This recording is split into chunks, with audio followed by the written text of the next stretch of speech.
ക്രിസ്തുവിന് 7 ന്യായാസനമാണ്. പിതാവ് ആരെയും ന്യായം വിധിക്കത്തില്ല. ന്യായവിധി എല്ലാം പുത്രനാണ്. ക്രിസ്തുവിന് 7 ന്യായാസനമാണ്. 7 kind of judgment seats. ഒന്നാമത്തെ ന്യായാസനം സ്വർഗത്തിൽ. ടൈം റാപ്ചർ കഴിഞ്ഞ ഉടൻ വിധിക്കുന്ന ജഡ്ജി ക്രിസ്തു, വിധിക്കപ്പെടുന്നവർ ദൈവസഭ. 2 കൊരിന്ത്യർ 5:10 കാണാം, അവനവൻ ശരീരത്തിലിരിക്കുമ്പോൾ ചെയ്തത് നല്ലതാകിലും, അടുത്ത വാക്യം ശ്രദ്ധിച്ചോണം, നാം എല്ലാവരും ആരാ? 3-ാം സ്വർഗം വരെ പോയ പൗലോസ്ലീഹ അദ്ദേഹത്തെക്കൂടെ ഉൾപ്പെടുത്തിയാണ് പറയുന്നത്, അവനവൻ ശരീരത്തിരിക്കുമ്പോൾ ചെയ്തത് നല്ലതാകിലും തീയതാകിലും അതിന് തക്കവണ്ണം പ്രാപിക്കേണ്ടതിനെ നാം എല്ലാവരും ക്രിസ്തുവിൻ്റെ ന്യായാസനത്തിന് മുൻപാകെ ചെല്ലണം. നാം സ്വർഗത്തിൽ 7 വർഷക്കാലം പോകുന്നത് എന്തിനാണെന്നറിയാവോ? 3 കാര്യങ്ങൾക്കാണ്. 1, ഈ ഭൂമിയിലെ നമ്മുടെ ആത്മീയ പ്രവർത്തനങ്ങൾക്ക് പ്രതിഫലം. 2, ക്രിസ്തുവിനെ, ദൈവത്തെ മുഖാമുഖമായി കണ്ട് ആരാധിക്കാൻ. അവിടെ നമ്മൾ ആരാധിക്കുന്ന തിരുവചനത്തിൽ, കുഞ്ഞാടേ നീ അറുക്കപ്പെട്ടു, നിന്റെ രക്തം കൊണ്ട് സകല ഗോത്രത്തിലും ജാതിയിലും വംശത്തിലും ഭാഷയിലും നിന്നുള്ളവരെ വിലയ്ക്ക് വാങ്ങി. 3, നമ്മൾ 1000 വർഷം ഈ ലോകത്തിൽ ജീവിക്കുമ്പോൾ ഈ ലോകത്തിലെ ജനതകളെ നമ്മൾ നിയന്ത്രിക്കുമ്പോൾ പ്യുവർലി സ്പിരിച്വൽ, ആത്മീയമായിരിക്കും. ഇവിടെ വേറെ നെസസിറ്റി ഒന്നുമില്ല. അപ്പോൾ നമുക്ക് ജ്ഞാനം ആവശ്യമാണ്. നമ്മുടെ ഈ ന്യൂറോ സിസ്റ്റത്തിനൊരു പരിധിയുണ്ട്. നമ്മുടെ ന്യൂറോ സിസ്റ്റം എന്ന് പറഞ്ഞാൽ 10,000 കോടി ന്യൂറോണാണ് തലയിൽ. ആ പരിധി വിട്ടാൽ നമ്മൾ മാനസിക രോഗികളാകാൻ സാധ്യതയുണ്ട്. ആ പരിധി വിട്ടാൽ നമുക്ക് സ്ട്രോക്ക് വരാം. നമുക്ക് വെച്ചിരിക്കുന്ന കപ്പാസിറ്റി, തമ്പുരാൻ ഈ 10,000 കോടി ന്യൂറോൺ വെച്ചിരിക്കുന്നത് ഈ ഭൗമിക ജീവിതത്തിന് ആവശ്യമുള്ളത് ചിന്തിക്കുക, ആത്മീയ കാര്യങ്ങൾ. എന്നാൽ അതുകൊണ്ടാണ് സങ്കീർത്തനക്കാരൻ പറയുന്നത്, എൻ്റെ ബുദ്ധിക്കെത്താത്ത വൻ കാര്യങ്ങൾ ഞാൻ ഇടപെടത്തില്ല. നമ്മൾ പക്ഷെ അത് അറിഞ്ഞിരിക്കണം. കാരണം കാന്തയാണ്. കാനാവിലെ കല്യാണത്തിന് വെള്ളം കൊണ്ട് നിറയ്ക്കുന്നു, പച്ചവെള്ളം. കർത്താവ് ഒരൊറ്റ വാക്ക്, ഇപ്പോൾ അത് വീഞ്ഞായി. എങ്ങനെയാ? അതിൻ്റെ പുറകിലൊരു സിസ്റ്റമുണ്ട്. അത് നമ്മുടെ തലയിൽ ഇപ്പോൾ കയറത്തില്ല. മരിച്ച കൃമി എടുത്തുകൊണ്ടിരുന്ന ശരീരമാണ് ലാസറിൻ്റെ. ലാസറസ് എന്ന് പറഞ്ഞപ്പോൾ ആയില്ല, പുറത്ത് വാ എന്ന് പറഞ്ഞപ്പോൾ കൃമിയും മാറി, സകലതും മാറി, ആരോഗ്യമുള്ളവനായി പുറത്തു വന്നു. എങ്ങനെ? കുഷ്ഠരോഗിയെ തൊട്ടില്ല, പറഞ്ഞതേ ഉള്ളൂ, സൗഖ്യമായി. ഇതിൻ്റെ എല്ലാം പുറകിലൊരു തിയറിയുണ്ട്. ആ തിയറി നമ്മുടെ ബുദ്ധിയിൽ ഇപ്പോൾ കയറത്തില്ല. അത് നമ്മളെ കർത്താവ്, അതുകൊണ്ടാണ് ഇപ്പോൾ നാം കണ്ണാടിയിൽ കടമൊഴിയായി കാണുന്നു, അപ്പോൾ മുഖാമുഖമായി കാണും. സ്വർഗത്തിൽ ചെല്ലുമ്പോൾ ഞാൻ ഇന്നലെ പറഞ്ഞ നമുക്ക് 7 വിധ വ്യത്യാസമാണ്. നമ്മുടെ ബോഡി ഗ്ലോറിയസ് ബോഡിയാണ്. ഗ്ലോറിയസ് ബോഡി ആകുമ്പോൾ ദൈവദൂതന്മാരെക്കാൾ മെച്ചപ്പെട്ട ബോഡിയായിരിക്കും. കാരണം ദൂതന്മാരാ, നമ്മൾ ക്രിസ്തുവിൻ്റെ കാന്തയാണ്. ആ ബെറ്റർ ബോഡിക്കകത്തോട്ട് ഇതെല്ലാം കിട്ടും. അങ്ങനെയാണ് അവിടെ ചെല്ലുന്നത്. അതിൽ ആദ്യത്തേത് നമുക്ക് പ്രതിഫലം തരാനാണ്. കർത്താവ് പറഞ്ഞു, എൻ്റെ നാമത്തിൽ 1 കപ്പ് വെള്ളം കുടിക്കാൻ കൊടുത്താൽ റിവാർഡുണ്ട്. അങ്ങനെയാണെങ്കിൽ നമുക്ക് തരുന്ന പ്രവചനങ്ങളെ കുറിച്ച് പറഞ്ഞിട്ടുണ്ട്. ഞാൻ ഇന്നലെ പറഞ്ഞത് കിരീടങ്ങളായിട്ടാണ് വെളിപ്പെടുത്തിയിരിക്കുന്നത്. അത് റാപ്പറാണ് കിരീടം. അകത്തെന്താണെന്ന് കർത്താവിനറിയാം. ഒരു കിരീടത്തെക്കുറിച്ച് മാത്രം നമ്മൾ ചിന്തിച്ചു. ഒന്നാമത്തെ കിരീടം ദൈവദാസന്മാർക്കുള്ളത് തേജസ്സിൻ്റെ കിരീടം. ആട്ടിൻകൂട്ടത്തെ നടത്തി പരിപാലിക്കുന്നവർക്കുള്ള കിരീടമാണ് തേജസ്സിൻ്റെ കിരീടം. ഇന്നലെ നമ്മൾ ചിന്തിച്ചു. ഇനിയും ദൈവമക്കൾക്കുള്ള പ്രതിഫലങ്ങളെക്കുറിച്ച് പറയുന്നത് എന്താണെന്നറിയാവോ? ഞാൻ നല്ല പോർ പൊരുതു, വിശ്വാസം കാത്തു. 2 തീമോഥെയോസ് 4:7. ഇനിയും നീതിയുടെ കിരീടം എനിക്ക് ലഭിക്കും. സത്യവിശ്വാസത്തിനു വേണ്ടി നിൽക്കുകയും അതിനെതിരായി വരുന്ന സകല ജഡീക പോരുകളെയും അതിജീവിക്കുകയും വിശ്വാസത്തിനു വേണ്ടി കഷ്ടങ്ങളും നഷ്ടങ്ങളും സഹിച്ച് നല്ല പോർ സാത്താനോട് പൊരുതുന്നവർക്ക് ലഭിക്കുന്ന കിരീടമാണ് നീതിയുടെ കിരീടം. ഞാൻ ഇന്നലെയും പറഞ്ഞു, നമ്മുടെ ടാസ്ക് സാത്താനോടെ റെസിസ്റ്റ് ചെയ്യുക എന്നാണ്. സാത്താനെ തല്ലിക്കൊല്ലാൻ നമുക്ക് സിസ്റ്റമില്ല, അത് ദൈവമേ ചെയ്യത്തുള്ളൂ. പക്ഷെ സാത്താനെ റെസിസ്റ്റ് ചെയ്യണം, അതായത് ചെറുത്ത് നിൽക്കണം. നമ്മുടെ എല്ലാ അനുദിന ജീവിതത്തിൽ കഷ്ടങ്ങൾ, രോഗങ്ങൾ, സാമ്പത്തിക ഞെരുക്കം, പരിഹാസങ്ങൾ, ബുദ്ധിമുട്ടുകൾ, കുടുംബജീവിതത്തിൽ ഉണ്ടാകുന്ന ഇഷ്യൂസ്, ഇതെല്ലാം പുറകിൽ അവൻ ചരട് പിടിക്കും. ആ ചരട് പിടിക്കുമ്പോൾ നിരാശയും അവൻ കൊണ്ടുവരും. ആ നിരാശയും കൊണ്ടുവരുമ്പോൾ അതിനെ റെസിസ്റ്റ് ചെയ്യുവാൻ എൻ്റെയും നിങ്ങളുടെ ശരീരത്തിൻ്റെ ബുദ്ധിക്കോ ശക്തിക്കോ സാധിക്കത്തില്ല. അതിനാണ് പരിശുദ്ധാത്മാവിൻ്റെ ശക്തി തന്നിരിക്കുന്നത്. നമ്മിൽ വന്നിരിക്കുന്ന പരിശുദ്ധാത്മാവിൻ്റെ ശക്തി ദൈവമക്കളെ, പെന്തക്കോസ്തുകാരായി നമ്മളത് അവഗണിക്കുന്നുണ്ടോ എന്ന് ചിന്തിക്കേണ്ടിയിരിക്കുന്നു. പൗലോസ്ലീഹ എന്താ പറഞ്ഞത്? എങ്കിലും ഈ അപ്രമേയ ശക്തി എൻ്റെ സ്വന്തമല്ല, ദൈവത്തിൻ്റെ ദാനം. നിങ്ങൾ മനസ്സിലാക്കണം, നമ്മളിൽ ലഭിച്ചിരിക്കുന്ന അഭിഷേകം യഥാർത്ഥത്തിൽ നമുക്ക് ഉൾക്കൊള്ളാൻ ഒക്കുന്നതല്ല. അപ്രമേയ ശക്തിയാ, സ്വർഗത്തിലെ ദൈവത്തിൻ്റെ ശക്തിയാ നമ്മിൽ തന്നിരിക്കുന്നത്. ആ ശക്തി നമ്മൾ ഉൾക്കൊള്ളുമ്പോൾ നമ്മുടെ ഭാഗത്തു നിന്ന് ചെയ്യേണ്ട ഒറ്റ കാര്യം, ആ ശക്തി ഉള്ളതിനാൽ ആ ഗൗരവമുള്ളൊരു ലൈഫ് പാറ്റേൺ ആയിരിക്കണം. നമ്മൾ എവിടെ പോയാലും, ഏത് ജോലി ചെയ്താലും, ജോലി ചെയ്ത് നോക്കിക്കേ, അതിന് വേറൊരു പരിശുദ്ധാത്മാവിൻ്റെ ശക്തി ഉള്ളതിന് തെളിവാണ്. നമ്മുടെ ജോലി ചെറുതായാലും വലുതായാലും, ഞാനൊരു സ്വീപ്പറായാലും, ഒരു കളക്ടറായാലും, ഒരു ഡോക്ടറായാലും, ഞാനൊരു എഞ്ചിനീയർ ആണെങ്കിലും, ഞാൻ അഭിഷേകമുള്ളവനാണെങ്കിൽ ഞാനല്ല ചെയ്യുന്നത്, എന്നെ കൊണ്ട് ചെയ്യിക്കുന്നത് പരിശുദ്ധാത്മാവാണ്. ഞാനൊരു ചെറിയ ജോലിക്കാരനായാലും ഒരു വലിയ ജോലിക്കാരനായാലും വ്യത്യാസമൊന്നുമില്ല, പരിശുദ്ധാത്മാവ് ആ സ്റ്റാറ്റസിൽ ശരിയായിട്ട് ചെയ്യിക്കും. അതുകൊണ്ട് സാത്താനോട് റെസിസ്റ്റ് നിന്ന് വിശ്വാസം കാത്തുകൊള്ളുന്നവർക്ക് ഉള്ളതാണ് നീതിയുടെ വടാത്ത കിരീടം. ഇനിയും അടുത്ത കിരീടം ദൈവമക്കൾക്കുള്ളത്, അംഗം പൊരുതുന്നവർക്കെയും സകലത്തിലും വർജനമാചരിക്കുന്നു, അവർക്ക് വാടുന്ന കിരീടം, നമുക്കോ വാടാത്ത കിരീടം. 1 കൊരിന്ത്യർ 9:25. വർജനമാചരിക്കുക എന്ന് പറഞ്ഞാൽ അതാണ് യഥാർത്ഥ വേർപാട്. വചനത്തിന് നിരക്കാത്ത സിസ്റ്റത്തിൽ നിന്നും വേർപെട്ട് ജീവിക്കുന്നവർക്ക് മാത്രമേ അത് ലഭിക്കത്തുള്ളൂ.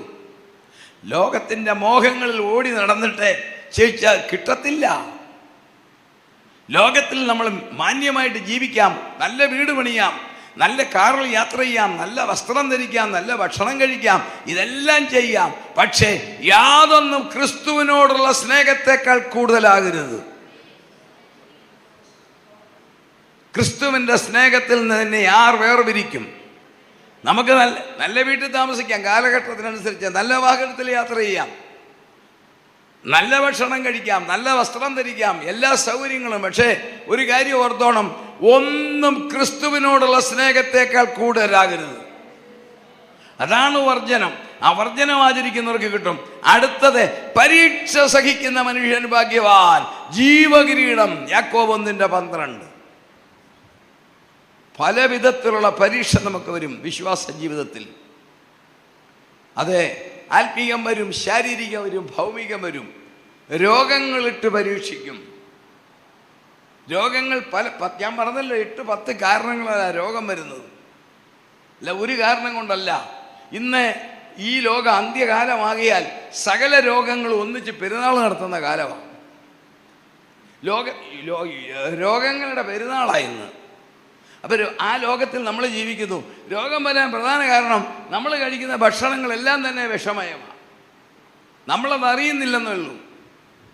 നമ്മൾ കഴിക്കുന്ന ഭക്ഷണങ്ങളെല്ലാം, പക്ഷെ നമുക്ക് കഴിക്കാതെ ജീവിക്കാനൊക്കെ, വെള്ളം കുടിച്ച് ജീവിക്കാനൊക്കത്തില്ല. നമ്മൾ മേടിക്കുന്ന വെജിറ്റബിളും മീറ്റും ഫിഷും എല്ലാം പല വിധത്തിൽ കെമിക്കൽ ചേർന്നതാണ്. കെമിക്കൽ എന്ന് പറയുന്നത് നമ്മുടെ ശരീരത്തിന് നേരെ ഓപ്പോസിറ്റാണ്. ഇത് നിരന്തരം കഴിച്ചു കഴിയുമ്പോൾ ഉണ്ടാകുന്ന പ്രശ്നങ്ങൾ കൊണ്ട് നമുക്ക് രോഗം വരും. ഉറക്കക്കുറവ് കൊണ്ട് രോഗം വരും. ഇതെല്ലാം അവൻ പക്ഷേ പരീക്ഷിക്കാൻ നോക്കും. എന്തിനാ? വിശ്വാസത്തിൽ നിന്ന് പുറകോട്ട് കൊണ്ടുപോകാൻ. സാമ്പത്തിക ടൈറ്റ് അവൻ കൊണ്ടുവരും. സത്താൻ്റെ ടെക്നോളജിയാ. സാമ്പത്തിക ടൈറ്റ് കൊണ്ടുവരും. കുഞ്ഞുങ്ങളെക്കുറിച്ച് ഭാരപ്പെടേണ്ടി വരും. ജോലി കിട്ടാതെ ഭാരപ്പെട്ടേക്കാം. ഒന്നും വിഷമിക്കണ്ട. പരീക്ഷ സഹിക്കുന്ന മനുഷ്യൻ ഭാഗ്യവാൻ. ആ പരീക്ഷയിൽ ഒരു കാര്യം ഓർത്തോളം, പരീക്ഷ നിങ്ങളോ ഞാനോ സഹിക്കുമ്പോൾ സ്വർഗത്തിലെ ദൈവം കണ്ണടച്ചിരിക്കുകയല്ല, വളരെ കോൺഷ്യസ് ആയിട്ട് നോക്കിക്കൊണ്ടിരിക്കുക. നമുക്ക് ഏത് ലെവൽ വരെ പരീക്ഷ സഹിക്കാൻ സാധിക്കുമോ അതുവരെ മാത്രമേ അവൻ അനുവദിക്കത്തുള്ളൂ. ആ ബോർഡർ കഴിയുമ്പോൾ സ്വർഗം പറയും സ്റ്റോപ്പ്. ആ ബോർഡർ വരെ നമുക്ക് എത്രത്തോളം കപ്പാസിറ്റി ഉണ്ടെന്ന് നോക്കും. എൻ്റെ കാറിന് 35 ലിറ്ററാണ് പെട്രോളിന്റെ കപ്പാസിറ്റി. ഡീസൽ 30 ലൈറ്റ് തെളിയും. എന്താ തീരാൻ പോകുന്നു. ഇതുപോലെ ഞാനും നിങ്ങൾക്കും പരീക്ഷ വരുമ്പോൾ ആ പരീക്ഷയുടെ കപ്പാസിറ്റി ഇങ്ങോട്ട് വന്നു കഴിയുമ്പോൾ സ്വർഗത്തിൽ എൻ്റെ നിങ്ങളുടെ പേര് ലൈറ്റ് തെളിയും. ഉടനെ കർത്താവ് പറയും സ്റ്റോപ്പ്. പരീക്ഷ സഹിക്കുന്ന മനുഷ്യൻ ഭാഗ്യവാൻ. അടുത്തത്, ആത്മീയ ഗുഡ് വർക്ക് ചെയ്യുന്നവർക്കെല്ലാം പ്രശംസാ കിരീടം. തെസ്സലോനിയർ 2:13 കാണാം. നിങ്ങളല്ലയോ എൻ്റെ പ്രശംസാ കിരീടം. ഈ കസേര ഒരു സ്റ്റെപ്പ് മാറ്റിയിട്ടാൽ അത് പ്രശംസിക്കും സ്വർഗത്തിൽ. ഒരു ഗ്ലാസ് വെള്ളം ഈ ചർച്ചിൽ കിടക്കുന്ന ഒരു കടലാസ് എടുത്ത് കളഞ്ഞാൽ കർത്താവിൻ്റെ നാമത്തിലായി ഒരു ഗുഡ് വർക്ക്, ആത്മീയ ഗുഡ് വർക്കാ. ഒരാത്മാവിനെ ഈ ഇവിടെ കൊണ്ടുവന്നാൽ, ഒരാത്മാവിനെ നേടിയാൽ അതൊക്കെ സ്വർഗത്തിൽ ഭയങ്കര പ്രശംസയാണ്. നമ്മുടെ സഭയിൽ ഒരു പേപ്പർ താഴെ കിടന്നാൽ ദൈവമക്കളെ നമ്മൾ ചേച്ചി എടുക്കട്ടെന്ന് കാണരുത്, നമ്മൾ എടുക്കണം. പ്രശംസ സ്വർഗത്തിലാണ്. അല്ലെ പാസ്റ്റർ എടുക്കട്ടെന്നല്ല, പ്രശംസാ കിരീടം. ഇങ്ങനെ 5 കിരീടങ്ങൾ. ഇതാണ് സ്വർഗത്തിൽ കിട്ടുന്ന ഒന്നാമത്തെ ന്യായാസനം. രണ്ടാമത്തെ ന്യായാസനം സ്വർഗത്തിൽ വെക്കുന്നത് പഴയ നിയമ വിശുദ്ധന്മാർക്കുള്ളതാണ്. കാരണം പ്രത്യേകിച്ച് നിങ്ങൾ പഠിച്ചാൽ കാണാം, കർത്താവായ യേശുക്രിസ്തുവിനെ പറഞ്ഞിരിക്കുന്നത് AD 30 അറക്കപ്പെട്ട കുഞ്ഞാടെന്നല്ല. വെളിപ്പാട് 13:8 ലോകസ്ഥാപനം മുതൽ അറുക്കപ്പെട്ട കുഞ്ഞാട്. അതുകൊണ്ട് കർത്താവായ യേശുക്രിസ്തുവിന്റെ കാൽവറിയിലെ എഫക്റ്റ് ലോകസ്ഥാപനം മുതലാ. 2 പഴയ നിയമ ഭക്തന്മാരെ കുറിച്ച് 1 പത്രോസ് 1:10-11 കാണാം. നമ്മെ പോലെ ക്രിസ്തുവിന്റെ ആത്മാവ് അവർക്കുണ്ടായിരുന്നു. എബ്രായ ലേഖനത്തിൽ കാണാം, നമ്മെ കൂടാതെ രക്ഷാപൂർത്തി പ്രാപിക്കാതിരിക്കേണ്ടതിന് നമുക്ക് നല്ലത് അവരെയും ന്യായം വിധിക്കും. അവരെ ന്യായം വിധിക്കുന്നത് കൃപായുഗത്തിലെ സിസ്റ്റത്തിലല്ല, അവർക്ക് കൊടുത്ത പ്രമാണപ്രകാരം. ഒന്നാമത്തെ ന്യായാസനം എനിക്കും നിങ്ങൾക്കും. രണ്ടാമത്തെ ന്യായാസനം ആർക്കാ? പഴയ നിയമ ഭക്തന്മാർക്ക്. ഇനിയും കേട്ടോണം, മൂന്നാമത്തെ ന്യായാസനം. അപ്പോൾ ഭൂമിയിൽ എന്നാ പരിപാടി എന്നറിയാമോ? ഡെബിളിക് വേൾഡ്, മഹോപദ്രവം ഭൂമിയിൽ. ഇവിടെ സാത്താൻ അടിച്ചു പൊളിച്ച് ഭരിക്കുക. അകത്തെ രക്തസാക്ഷികൾക്കുള്ള ന്യായാസനമാണ്. നമ്മളെന്നല്ല ചിന്തിച്ചു, ഒന്നാം പുനരുദ്ധാനം എന്ന്. രക്തസാക്ഷികൾ 2 വിധത്തിലുള്ളവരാണ്, 2 ഗ്രൂപ്പാണ്. വെളിപ്പാട് പുസ്തകം 7-ാം അധ്യായത്തിൽ കാണാം. 1 യഹൂദന്മാർ. ഞാൻ ഒടുവിൽ പറയും ഭാവിയിൽ സംഭവിക്കാൻ പോകുന്ന യഹൂദന്മാരുടെ 10 കാര്യങ്ങൾ. അതിലേറ്റവും പ്രധാനപ്പെട്ടത് എതിർ ക്രിസ്തുവിനോട് ചേർത്ത് നിൽക്കുക എന്നുള്ളതാണ്. ചേർത്ത് നിന്ന് രക്തസാക്ഷികളാവും യഹൂദന്മാർ. അവരെക്കുറിച്ച് ഒരു ഭാഗമാണ് 1,44,000 എന്ന് പറയുന്നത്. 12,000 പേരെ മുദ്രയിടുന്നു. വീണ്ടും അവരുടെ വേറൊരു ഗ്രൂപ്പിനെ കാണാം. ആൺകുട്ടി, ഇസ്രായേലാകുന്ന സ്ത്രീ പ്രസവിച്ച ആൺകുട്ടി, വെളിപ്പാട് 12 സ്വർഗത്തിലേക്ക് എടുക്കപ്പെട്ടു. അവർക്കും ന്യായാസനമുണ്ട്, അവർക്കും പ്രതിഫലമുണ്ട്. വേറെ ഒരു കൂട്ടരുണ്ട്, അത് ചിന്തിക്കേണ്ടിയിരിക്കുന്നു. ആ ഒരു വാക്യം ആരെങ്കിലും വായിക്കണം. നമ്മൾ അതിൻ്റെ വിശദീകരണത്തിലേക്ക് കൂടുതൽ പോയിട്ടില്ല. സാധാരണ ഈ സമുദായക്കാരുടെയൊക്കെ വീടുകളിൽ മരിക്കുമ്പോൾ അത് വായിക്കുന്നത് ഞാൻ കേട്ടിട്ടുണ്ട്. ആ വാക്യങ്ങൾ അത്രയേ ഉള്ളൂ. വായിക്കാം. വെളിപ്പാട് 7:9. അത് ഇച്ചിരി പഠിക്കാനുള്ളതാണ്. ഇതിൻ്റെ ശേഷം, ഏതിൻ്റെ ശേഷം എന്നറിയാവോ? ഇസ്രായേലിനെ സ്വർഗത്തിൽ മുദ്രയിട്ട് അവരെ ന്യായം വിധിച്ച ശേഷം അടുത്ത വാക്യം, സകല ജാതികളിലും ഗോത്രങ്ങളിലും. ആ വാക്യം കേട്ടണം. സകല ജാതികളിൽ നിന്നും ഗോത്രങ്ങളിലും ഗോത്രത്തിൽ നിന്നും വംശത്തിൽ നിന്നും ഭാഷകളിലും നിന്നുമേ ഉള്ളതായി ആർക്കും എണ്ണിക്കൂടാത്ത ഒരു മഹാപുരുഷാരം. ആ വാക്ക് ശ്രദ്ധിക്കണം. സകല ഗോത്രത്തിൽ നിന്നും ജാതിയിൽ നിന്നും ഭാഷയിൽ നിന്നും ആർക്കും എണ്ണിക്കൂടാൻ മേലാത്തൊരു പുരുഷാരം. അടുത്ത വാക്യം, വെള്ള നിലയങ്കി ധരിച്ച് കയ്യിൽ കുരുത്തോലയുമായി വന്ന് സിംഹാസനത്തിനും കുഞ്ഞാടിനും മുമ്പാകെ നിൽക്കുന്നത് ഞാൻ കണ്ടു. അടുത്ത വാക്യം. രക്ഷ എന്നുള്ളത് സിംഹാസനത്തിൽ ഇരിക്കുന്നവനായ നമ്മുടെ ദൈവത്തിന്റെയും കുഞ്ഞാടിന്റെയും ദാനം എന്ന് അവർ അത്യുച്ചത്തിൽ അവർക്ക് വേറെ ഒന്നും പാടാനില്ല. രക്ഷ രക്ഷ രക്ഷ, ഞങ്ങൾ രക്ഷപ്പെട്ടു, സ്വർഗത്തിലാന്ന് ഓർത്തോണം. അടുത്ത വാക്യം വായിച്ചാട്ടെ. സകല ദൂതന്മാരും സിംഹാസനത്തിന്റെയും മൂപ്പന്മാരുടെയും 4 ജീവികളുടെയും ചുറ്റും നിന്ന് സിംഹാസനത്തിന്റെ മുമ്പിൽ കവിണ് വീണു. ആമേൻ, നമ്മുടെ ദൈവത്തിന് എന്നേക്കും സ്തുതിയും മഹത്വവും ജ്ഞാനവും സ്തോത്രവും ബഹുമാനവും ശക്തിയും ബലവും ആമേൻ എന്ന് പറഞ്ഞ് അടുത്ത വാക്യം ദൈവത്തെ നമസ്കരിച്ചു. അടുത്ത വാക്യം. മൂപ്പന്മാരിൽ ഒരുത്തൻ എന്നോട്, വെള്ള നിലയങ്കി ധരിച്ചിരിക്കുന്നത് ഇവർ ആർ, എവിടെ നിന്ന് വന്നു എന്ന് ചോദിച്ചു. ഇവരാരാ? എവിടുന്ന് വന്നു? ശ്രദ്ധിക്കണേ, സകല ഗോത്രത്തിൽ ജാതിയിലും വംശത്തിൽ നിന്നുള്ളൊരു വലിയ പുരുഷാരം, വിജയത്തിന്റെ അടയാളമാകുന്ന കുരുത്തോല. പാടാനുള്ള വേറെ ഒരു വാക്കുമില്ല, ഞങ്ങൾ രക്ഷപ്പെട്ടു. ഉടനെ മൂപ്പന്മാരിൽ ഒരാൾ ചോദിക്കുക, പഴയ നിയമ പുതിയ നിയമ വിശുദ്ധന്മാരായ 24 മൂപ്പന്മാർ, അവരിൽ ഒരാൾ ചോദിക്കുക, ഇത് ആരാ? അടുത്ത വാക്യം. യജമാനൻ അറിയുമല്ലോ എന്ന് ഞാൻ പറഞ്ഞതിന് അടുത്ത വാക്യം കേട്ടോ. അവൻ എന്നോട് പറഞ്ഞത്, ഇവർ മഹാകഷ്ടത്തിൽ നിന്ന് വന്നവർ. ശ്രദ്ധിച്ചേ, ഇവർ മഹാകഷ്ടത്തിൽ നിന്നും വന്നവർ.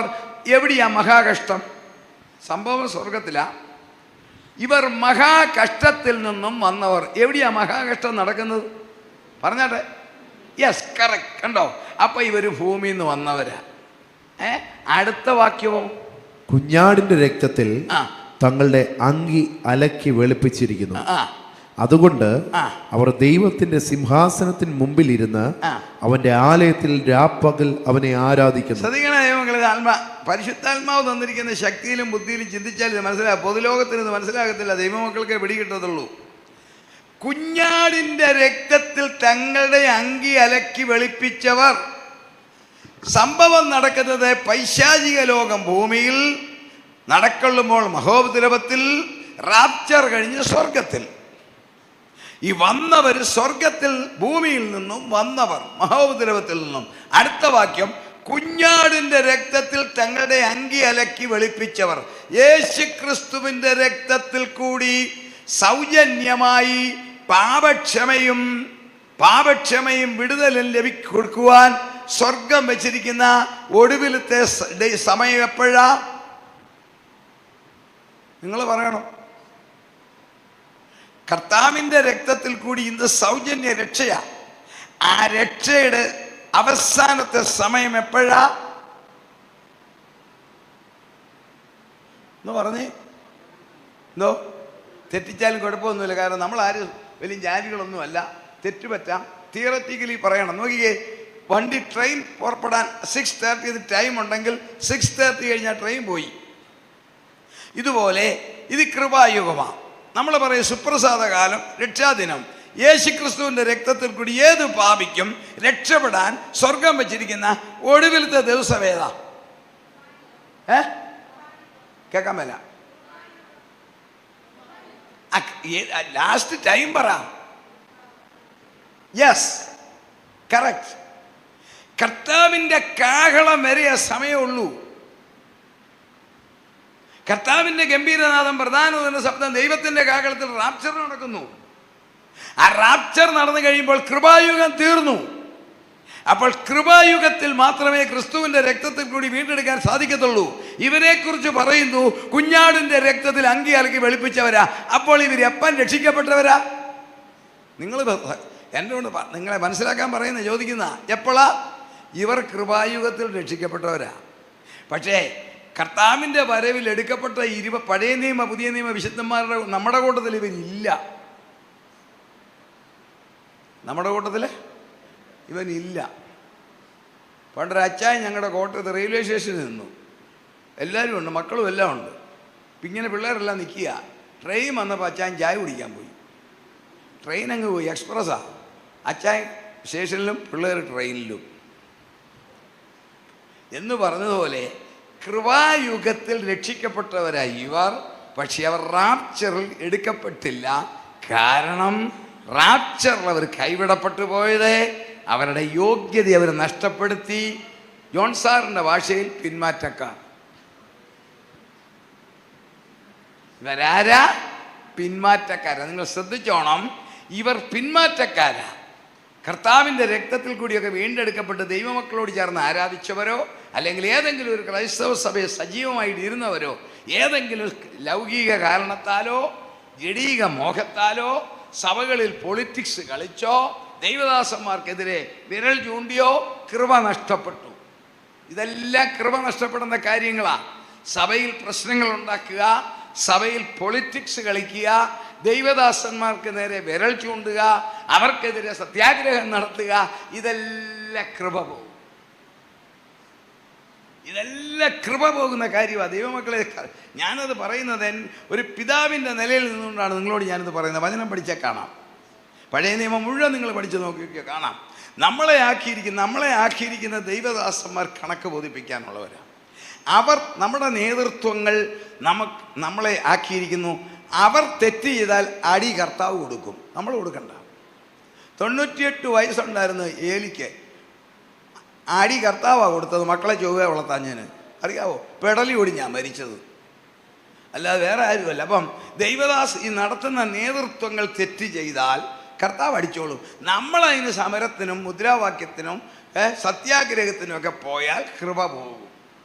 സഭകളിൽ വളരെയധികം സാത്താൻ ചെയ്യുന്നൊരു പരിപാടിയാണ് അല്പം കഴിവും വായാലതയും അല്പം സാമ്പത്തികവും ഒക്കെ ഉണ്ടെങ്കിൽ അതിനകത്ത് പൊളിറ്റിക്സ് കളിക്കാൻ നോക്കുക.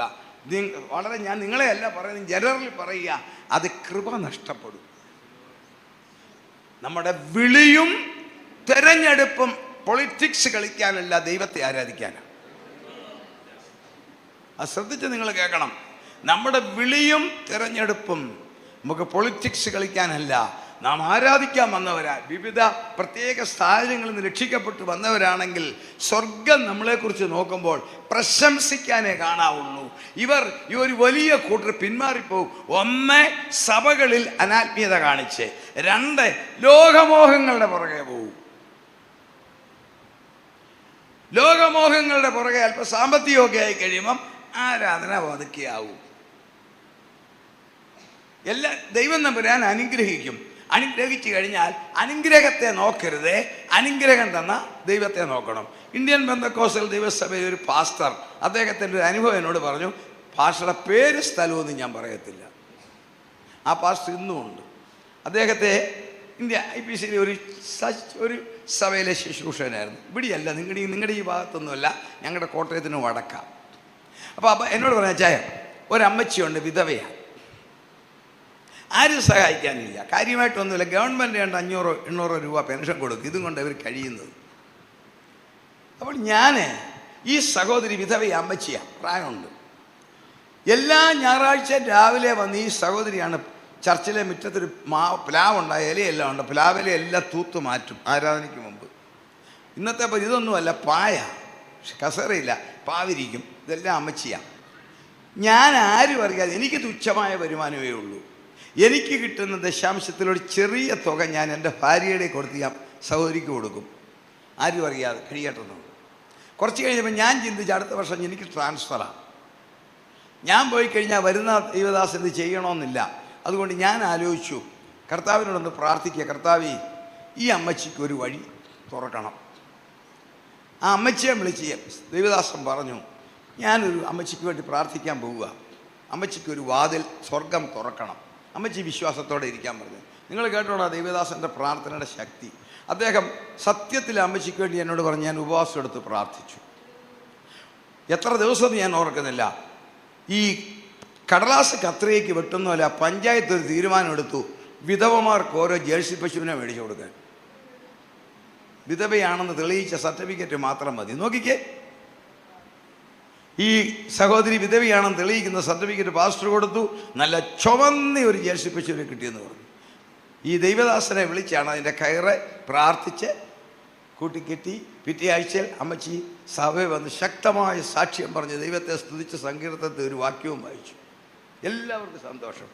അടുത്ത ഞായറാഴ്ച സഭായോഗത്തിന് പാവിരിക്കാനും അമ്മച്ചിയില്ല, കുറ്റം തൂക്കാനുമില്ല. കേട്ടോ, നടന്ന കാര്യമാണ്.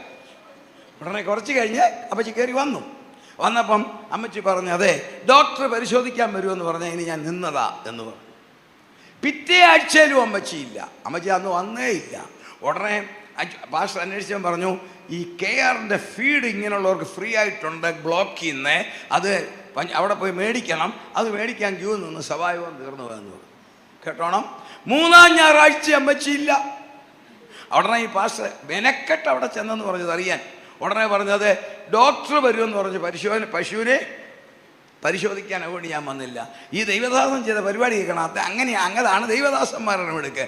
ആ ദൈവദാസൻ പിറ്റേ ദിവസം വാസനയിരുന്ന് പ്രാർത്ഥിച്ച്, കർത്താവെ എന്നോട് ക്ഷമിക്കണേ എന്ന് പ്രാർത്ഥിച്ചു. ഞാൻ ചെയ്തു പോയത് അമ്മച്ചിയുടെ ആരാധന ഞാൻ നശിപ്പിച്ചു. ആ പ്രാർത്ഥനയെ സ്വർഗത്തിൽ ചെന്നു. ഇദ്ദേഹം ഞായറാഴ്ച പ്രാർത്ഥിച്ചു, തിങ്കളാഴ്ച ഫുട്ട് ആൻഡ് മൗത്ത് ഡിസീസ് പശു തട്ടിപ്പോയി. ഇത് നടന്ന സംഭവമാണ്. നിങ്ങൾക്ക് സാരസ്യമായിട്ട് തോന്നും. പിന്നെ അടുത്ത ഞായറാഴ്ച പോലെ അമ്മച്ചി പഴയ മുറ്റവും തൂക്കും, വായും വിരിക്കും. അനുഗ്രഹങ്ങൾ കിട്ടിയാൽ അനുഗ്രഹത്തെ നോക്കാതെ അനുഗ്രഹങ്ങളെ അനുഭവിച്ചുകൊണ്ട് അനുഗ്രഹത്തെ തന്ന ദൈവത്തെ നോക്കിയില്ലെങ്കിൽ നമ്മുടെ കൃപ പോകും. ദൈവമക്കളെ, നമ്മുടെ കൃപ പോകും. നമുക്ക് അനുഗ്രഹങ്ങൾ സ്വർഗം തരുന്നതാ. അനുഗ്രഹങ്ങളെ സമൃദ്ധിയായി ആകാശത്തിന്റെ കിളിവാതിലുകളെ തുറന്ന് അനുഗ്രഹിക്കുന്ന ഒരു ദൈവമാ.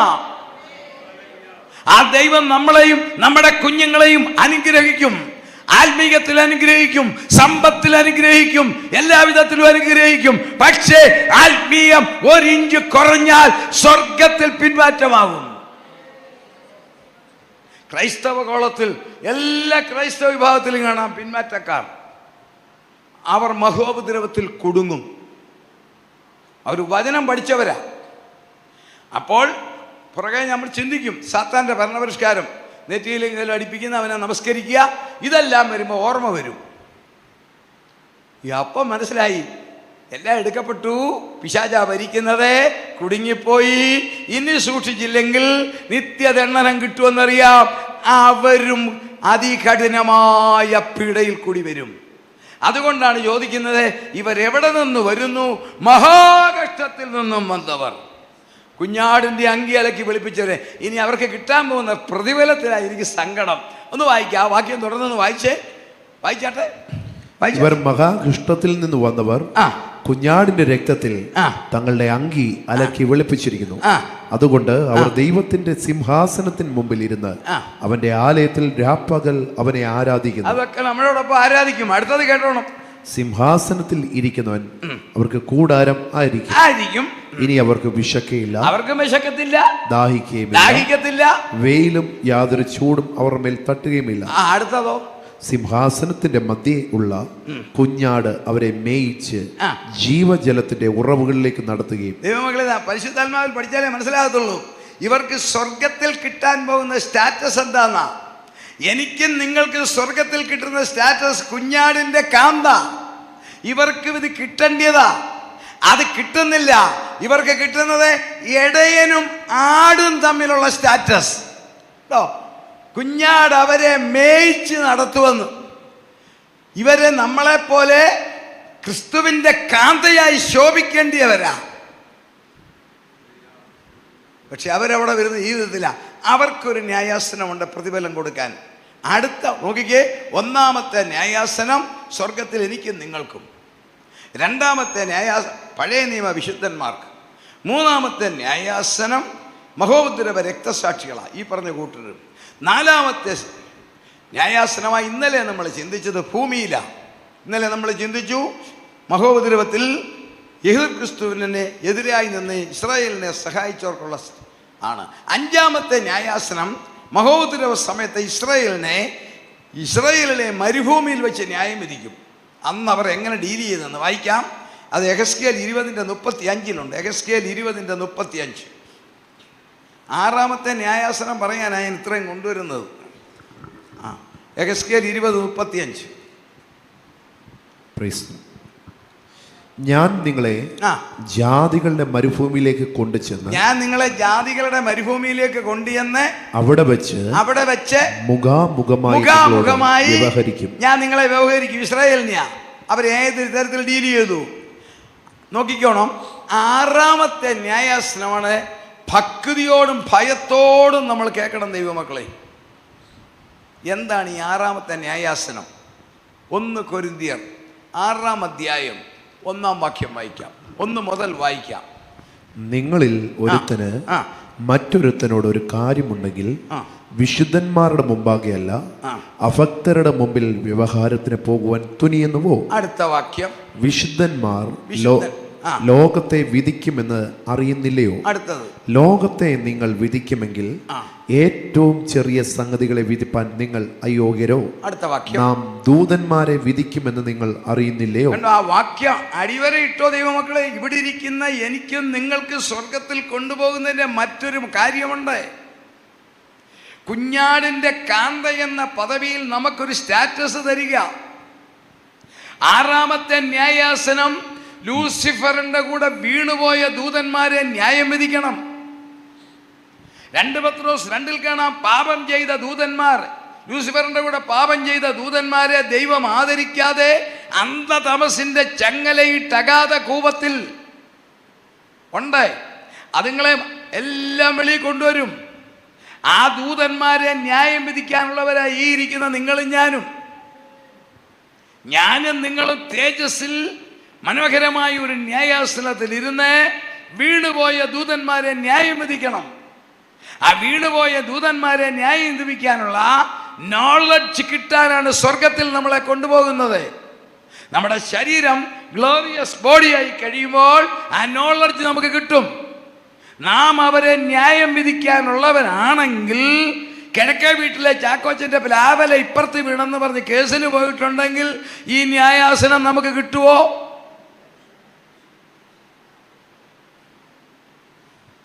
ആശയം മനസ്സിലായെന്ന് ഞാൻ വിശ്വസിക്കുന്നു. അല്പം നഷ്ടങ്ങൾ വന്നാലും ആവശ്യമില്ലാത്ത കാര്യങ്ങൾക്ക് കേസിനും വഴക്കിനും പോകാതെ ന്യായമായി വിധിക്കുന്നുവെങ്കിൽ കാര്യം ഫലമേൽപ്പിക്കുക.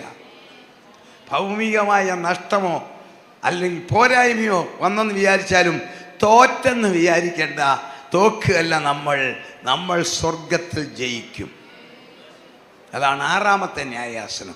7ാമത്തെ ന്യായാസനമാണ് വെള്ളസിംഹാസന ന്യായാധി. വെളിപ്പാട് 20:11. ഞാൻ വലിയൊരു വെള്ളസിംഹാസനവും അതിന്മേൽ ഒരുത്തൻ ഇരിക്കുന്നതും കണ്ടു. അവന്റെ സന്നിധിയിൽ നിന്നും ആകാശവും ഭൂമി ഓടിപ്പോയി, അവയെ പിന്നെ കണ്ടില്ല.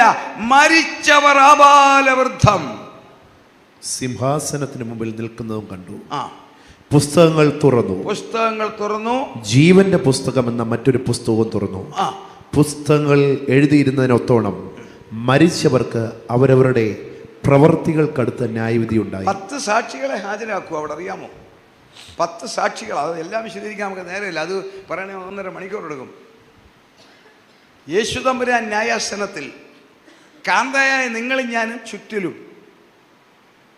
നമ്മുടെ രക്ഷിക്കപ്പെട്ട ഭാര്യ കർത്താവിൻ്റെ ചുറ്റിൽ, രക്ഷിക്കപ്പെടാത്ത കുണം പിടിക്കാത്ത ഭർത്താവ് ശിക്ഷ മേടിക്കാൻ വരും, തിരിച്ചും വരും. പക്ഷെ അവിടെ നിൽക്കുമ്പോൾ ഒരു ഫീലിങ്ങും ഉണ്ടാകത്തില്ല. എന്നാ അറിയോ? നമ്മുടെ ശരീരം തേജസ്സാണ്, നമുക്കൊരു ഫീലിങ്ങും വരത്തില്ല. അവിടെ 10 സാക്ഷികളെ ന്യായമായി കർത്താവ് വിധിക്കത്തുള്ളൂ. ആദ്യത്തെ സാക്ഷിയാണ് ആകാശം, 2ാമത്തെ സാക്ഷിയാണ് ഭൂമി. അതാണ് ആകാശമേ കേൾക്ക, ഭൂമിയെ ചെവി തരിക. ഭൂമിക്ക് ജീവനുണ്ടെന്ന് 80 വർഷം മുമ്പ് സയൻസ് കണ്ടുപിടിച്ചു. ഭൂമിയുടെ ജീവൻ്റെ പേര് ന്യൂസ്ഫിയർ. ഇതിന് ജീവനുണ്ട്.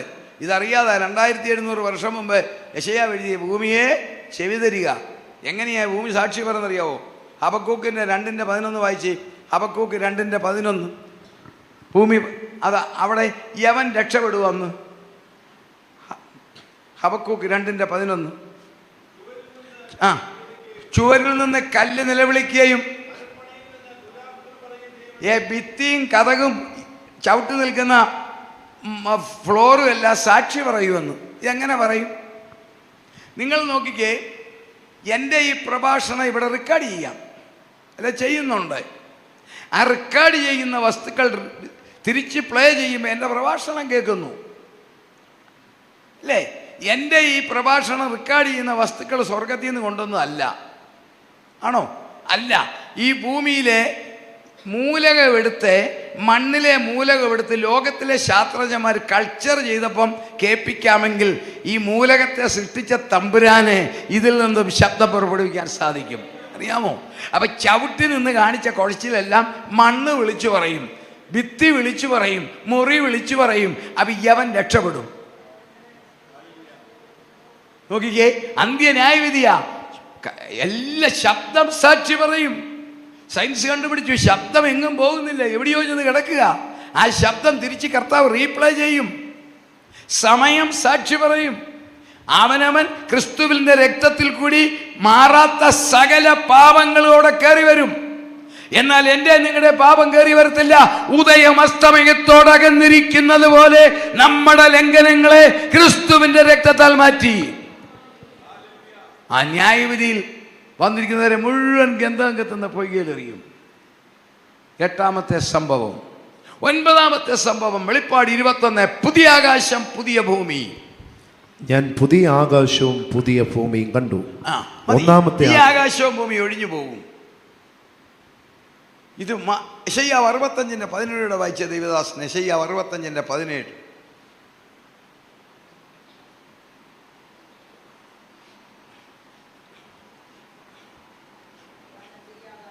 ഞാൻ പുതിയ ആകാശവും മുമ്പിലത്തേത് ആരും ഓർക്കുന്നില്ല. ഉണ്ടോ? പഴയത് ഓർക്കത്ത് പോലും ഇല്ല. ഒരു പുതിയ ആകാശവും പുതിയ ഭൂമിയും വരും. 9. 10ാമത്തേതാണ് നമുക്ക് വെളിപ്പെടുത്തിയിരിക്കുന്ന മേലാൽ സംഭവിക്കാനുള്ള ഒടുവിലത്തെ സംഭവം, നമ്മുടെ നിത്യതയുടെ ആരംഭം. നിത്യതയല്ല, ബിഗിനിങ് ഓഫ് അവർ ഇറ്റർണിറ്റി. വെളിപ്പാട് 21:9. വെളിപ്പാട് 21:9. അന്ത്യബാധ 7 നിറഞ്ഞ 7 കലശമുണ്ടായിരുന്ന 7 ദൂതന്മാരിൽ ഒരുത്തൻ വന്ന് എന്നോട്, വരിക, കുഞ്ഞാടിന്റെ കാന്തയായ മണവാട്ടിയെ കാണിച്ചു തരാം എന്ന് പറഞ്ഞു. അവൻ എന്നെ ആത്മവിവശതയിൽ ഉയർന്നൊരു വൻമലയിൽ കൊണ്ടുപോയി. ദൈവമക്കളെ, കുഞ്ഞാടിന്റെ കാന്തയെ കാണിച്ചു തരാന്ന് പറയും. ഞാൻ ചോദിച്ചോട്ടെ, മാധ്യമം ഭാഷ പറയും, എല്ലാവരും റോഡിലോട്ട് വാ, ഒരു വധു വരുന്നു, വരുന്നു, ഒരു മണവാട്ടി വരുന്നു, കാണിച്ചു തരാമെന്ന് പറഞ്ഞാൽ നമ്മളെ എല്ലാം അദ്ദേഹം റോഡിലോട്ട് കൊണ്ടുപോകും. അപ്പം നമ്മുടെയൊക്കെ മനസ്സിലെ ഭാവന എന്തുവാ? ഒരു ആന വരുമെന്നാണോ? പിന്നെ പറ, ഒരു ഓട്ടോറിക്ഷ വരുമെന്നാണോ? കുഞ്ഞാടിൻ്റെ കാന്തയെ ഒരു മണവാട്ടി പെണ്ണ് വരുന്നുണ്ട്, എല്ലാ ദൈവമക്കളും റോഡിലോട്ടും അവളെ ഒന്ന് കാണാനെന്ന് മാധ്യമം ഭാഷ പറയുന്നു. അപ്പം നമ്മൾ റോഡിലോട്ട് പോകുന്ന ഓട്ടോറിക്ഷ കാണാനാണോ? ഒരാനയെ കാണാനാണോ? പിന്നെ എന്തോ കാണാനാ? അണിഞ്ഞൊരുങ്ങിയ ഒരു പെൺകുട്ടി. നമ്മുടെ ഉള്ളിലൊരു ഭാവന പോലും വരും. അപ്പോൾ യോഹന്നാൻ ഓർത്ത് കുഞ്ഞോടിൻ്റെ കാന്തയെ കാണിച്ചു തരാം. ഇദ്ദേഹം നോക്കുക, അടുത്തത് കേട്ടോണം. അവൻ എന്നെ എന്നെ ആത്മവിവശതയിൽ ഉയർന്നൊരു വൻമലയിൽ കൊണ്ടുപോയി. അടുത്ത വാക്യം. യെരൂശലേം എന്ന വിശുദ്ധ നഗരം സ്വർഗത്തിൽ നിന്ന് ദൈവസന്നിധിയിൽ നിന്ന് തന്നെ ദൈവ തേജസ്സുള്ളതായി ഇറങ്ങുന്നത് കാണിച്ചു തന്നു. അതിന്റെ ജ്യോതിസ് ഏറ്റവും വിലയേറിയ രത്നത്തിന് തുല്യമായി സ്ഫടിക സ്വച്ഛതയുള്ള സൂര്യകാന്തം പോലെയായിരുന്നു. അതിന് പൊക്കമുള്ള വൻമതിലും 12 ഗോപുരവും ഗോപുരങ്ങളിൽ 12 ദൂതന്മാരുമുണ്ട്. ഇസ്രായേൽ മക്കളുടെ 12 ഗോത്രങ്ങളുടെ പേർ കൊത്തിയിട്ടും ഉണ്ട്. പുതിയ യെരൂശലേം എന്ന പട്ടണത്തിൽ ആര് താമസിക്കുന്നെന്നാ? നമ്മുടെ എല്ലാ വീടിന്റെ ഗേറ്റിൽ നമ്മൾ പേര് പ്രിന്റ് ചെയ്യത്തില്ലേ? നമ്മുടെ വീട്ടുപേരോ നമ്മുടെ പേരോ ഇതുപോലെ പ്രിന്റ് ചെയ്തിരിക്കുന്നത് കണ്ടോ? പഴയ നിയമ ഭക്തന്മാരെ കാണിക്കാൻ പഴയ നിയമ വിശുദ്ധന്മാരായ ഗോത്രപിതാക്കന്മാരുടെ 12 പേരുടെ പേർ. അടുത്ത വാക്യം. കിഴക്ക് 3 ഗോപുരം, വടക്ക് 3 ഗോപുരം, തെക്ക് 3 ഗോപുരം, പടിഞ്ഞാറ് 3 ഗോപുരം. നഗരത്തിന്റെ മതിലിന് 12 അടിസ്ഥാനവും അതിൽ കുഞ്ഞാടിന്റെ 12 അപ്പോസ്തലന്മാരുടെ 12 പേരും. മതിലിൽ 12 അടിസ്ഥാനത്തിൽ എഴുതിയിരിക്കുന്നത് പുതിയ നിയമ വിശുദ്ധന്മാരായ എന്നെയും നിങ്ങളെയും പ്രതിനിധീകരിച്ചുകൊണ്ട് അപ്പോസ്തലന്മാരുടെ 12 പേർ. അപ്പോൾ ഈ പട്ടണവാസികൾ ആരാന്നറിയാമോ? പഴയ നിയമ പുതിയ നിയമ വിശുദ്ധന്മാർ. ഇതാണ് അബ്രഹാം ദർശനത്തിൽ കണ്ടത്. ദൈവം ശില്പിയായി നിർമ്മിച്ച പട്ടണം. 1500 മൈലാണ് അതിൻ്റെ പൊക്കം. അതായത് ചെന്നൈ മുതൽ കാശ്മീർ വരെ നമ്മൾ താമസിക്കാൻ പോകുന്ന വീടാ. ലോകത്തിലെ ഇന്നത്തെ ഏറ്റവും വലിയ ബിൽഡിംഗ് എന്ന് പറയുന്നത് ഗുർജ് വിജായ 1 കിലോമീറ്ററേ ഉള്ളൂ. നമ്മളെ താമസിക്കാൻ പോകുന്ന വീടിൻ്റെ പൊക്കവാ. ചെന്നൈ മുതൽ കാശ്മീർ വരെ പൊക്കി വെച്ചാൽ എങ്ങനെ ഇരിക്കും? അത്രയും വീതിയിൽ ഒരു വീട്ടിലോട്ടാണ് താമസിക്കാൻ പോകുന്നത്. അതാ കർത്താവ് പറഞ്ഞത്, ഞാൻ നിങ്ങൾക്ക് സ്ഥലം ഒരുക്കാൻ പോകുന്നു. അവിടെ ചവിട്ടുന്നത് 12 രത്നത്തല. ഈ ഭൂമിയിലെ രക്തമല്ല, സ്വർഗീയ രക്തം. വായിക്കാം, വായിക്കാം, വായിച്ചാട്ടെ.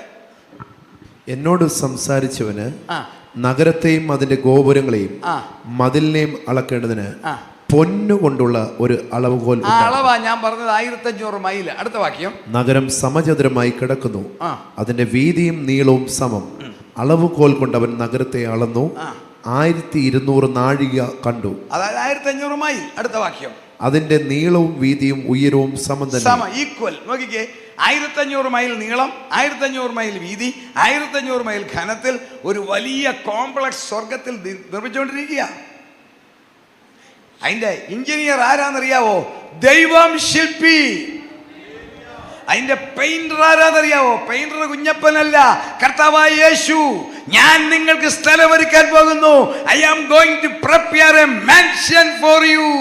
എന്റെയും നിങ്ങളുടെയും ആത്മീയ പ്രവർത്തനങ്ങൾക്കും ആത്മീയ ജീവിതത്തിനും അനുസരണമായി സ്വർഗം അവിടെ അലങ്കരിക്കും.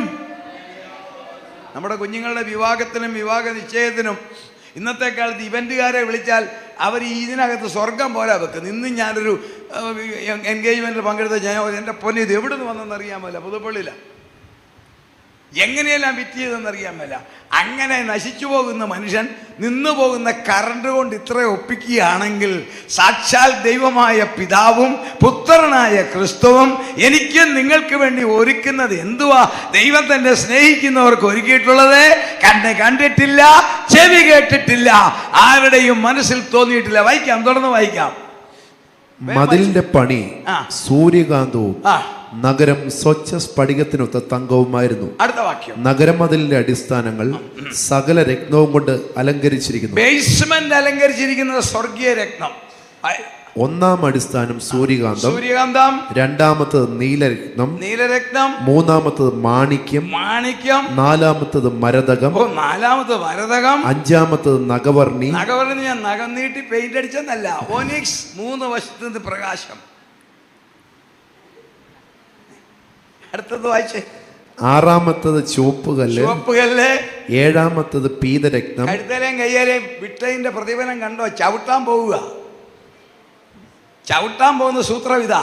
ഇവിടെ കഴുത്തേലിടുന്ന 22 എന്നൊക്കെ പറയും, അത് പകുതി 22 ആണോ നോടേതമ്പരാന്നറിയാം. ഇവിടെ 22 കാരറ്റായി ഏറ്റവും കൂടിയത്. അവിടെ ചവിട്ടാൻ പോകുന്ന സൂത്രം അതാ. അതുകൊണ്ടാണ് നമുക്കിത് വേണ്ടെന്ന് വെച്ചിരിക്കുന്നത്, അറിയാവോ? അല്ലാതെ മറ്റൊന്നുമല്ല. അവിടെ ചവിട്ടാൻ പോകുന്ന അതാണെങ്കിൽ അതിൽ കുറഞ്ഞ കഴുതലിട്ടാ നാണം കേടാ. അടുത്ത വാക്യം ഒന്ന് വായിച്ചേ. എട്ടാമത്തത് ഗോമേതകം, ഒമ്പതാമത്തത് പുഷ്യരാഗം. അങ്ങോട്ട് ചവിട്ടുമ്പോ പെർഫ്യൂം, ഒരു സ്പ്രേയും വേണ്ട. അടുത്ത വാക്യം. പത്താമത്തത് വൈഡൂര്യം, 11ാമത്തത് പത്മരാഗം, 12ാമത്തത് സുഗന്ധിരത്നം. സുഗന്ധിരത്നം. ഈ 12 രത്നങ്ങൾ അടിസ്ഥാനമാണെങ്കിൽ അവിടെ നമ്മൾ താമസിക്കുമ്പോൾ കുഞ്ഞാടതിന്റെ വിളക്ക്, പിതാവിന്റെ സാന്നിധ്യം അവിടെ, പരിശുദ്ധാത്മാവാകുന്ന ജീവജല നദി, തൃത്വം അവിടെ അവനെ കണ്ടുകൊണ്ട് രാപ്പകൽ ആരാധിക്കുമ്പോൾ വെളിപ്പാട് 22:4 അവന്റെ നാമം നമ്മുടെ നെറ്റിയിൽ, നമ്മുടെ നിത്യത എവിടെ ആരംഭിക്കും? തിരികെ സ്വർഗത്തിലേക്ക് ഇത് എപ്പോൾ എടുക്കപ്പെടുമെന്ന് വെളിപ്പെടുത്തിയിട്ടില്ല. അതൊക്കെ നമ്മുടെ ബുദ്ധിക്കും ചിന്തയ്ക്കും അപ്പുറം, ബിയോണ്ട് അവർ തോട്ട്സ്. 10 കാര്യം. 1, മേലിൽ സംഭവിക്കാനുള്ളത്. ദൈവമക്കൾ കാണാപാഠം പഠിച്ചിരിക്കണം, നമ്മൾ അറിവുള്ളവരായിരിക്കണം. 1, പ്രൈസ് ദി ലോർഡ്, റാപ്ചർ ഈ തലമുറയിൽ. 2, ഡെവിളിക് വേൾഡ്. 3, അർമഗദോൻ യുദ്ധം. 4, ഇസ്രായേലിന്റെ യഥാസ്ഥാപനം. 5 പറ 1-ാം പുനരുദ്ധാനം. 6, 1000 ആണ്ട് വാഴ്ച. 7, മാഗ്ഗോഗ് യുദ്ധം. 8, വെള്ളസിംഹാസന ന്യായവിധി. 9, പുതിയ ആകാശം പുതിയ ഭൂമി. 10, പുതിയ യെരൂശലേം. ഈ 10 വേഗം എന്നിട്ട് ഒരാൾ പറയാമെങ്കിൽ 200 രൂപയുടെ പുസ്തകം ഫ്രീ. 1 മിനിറ്റ് ഞാൻ പറയണം. ആരുമില്ല, അപ്പം പുസ്തകം എടുത്തിക്കട്ടെ. അടുത്തത് നമുക്ക് വരാം. ഇനി നമുക്ക് നോക്കാം അന്ത്യകാല ലക്ഷണങ്ങളിൽ ചിലത് പറയാം. നമ്മൾ നിൽക്കുന്ന തലമുറ എത്ര ഭയങ്കരമാണെന്നറിയാവോ? കർത്താവ് 21 അടയാളം പറഞ്ഞിട്ടുണ്ട്. അത് നമ്മൾ സാധാരണ പ്രസംഗങ്ങൾ കേൾക്കുന്ന ജാതിയോടും രാജ്യത്തോടും ക്ഷാമവും ഭൂകമ്പവും അവിടെ ഉണ്ടാകും. ഇതെല്ലാം നമ്മൾ എപ്പോഴും കേട്ടുകൊണ്ടിരിക്കുന്ന വളരെ ഗൗരവത്തിൽ പഠിക്കേണ്ടുന്ന കാര്യമുണ്ട്. കർത്താവ് പറഞ്ഞൊരു കാര്യമുണ്ട്. ഇത്ര അച്ചട്ട ഇന്ന് വായിക്കാം. ലൂക്കോസിന്റെ സുവിശേഷം 17:26. ലൂക്കോസിൻ്റെ സുവിശേഷം 17:26.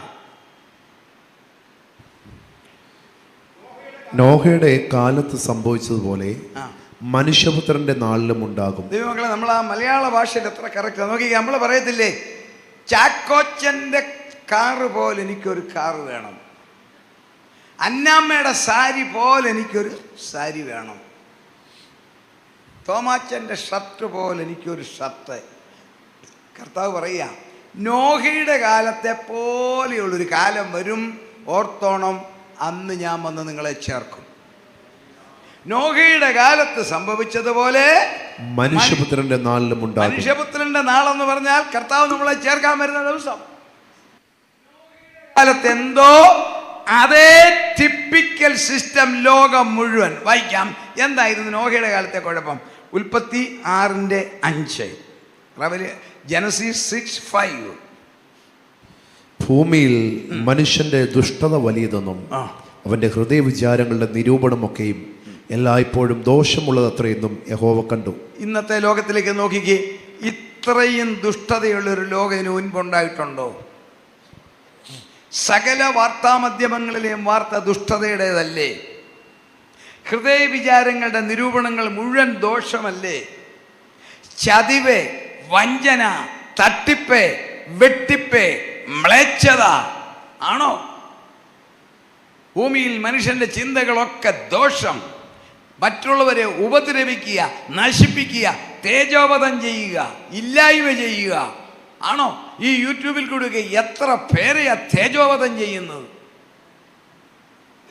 എത്ര ശ്രേഷ്ഠന്മാരായ ദൈവദാസന്മാരെയാ യൂട്യൂബിൽ കൂടെ തേജോവധം ചെയ്യുന്നത്? എന്തുവാ? പ്രസംഗത്തിൻ്റെ ഒരു മൂല എടുത്തിട്ടേ ബാക്കിയെല്ലാം കൂടെ കാണിക്കും. ദാ ദുഷ്ടത. ഇത്രയും ദുഷ്ടതയുള്ള കേരളത്തെ കാണരുത്, ലോകത്തെ മുഴുവൻ കാണണം. ആർക്കും ആരെയും വിശ്വസിക്കാൻ മേലാത്ത ഒരു കാലം.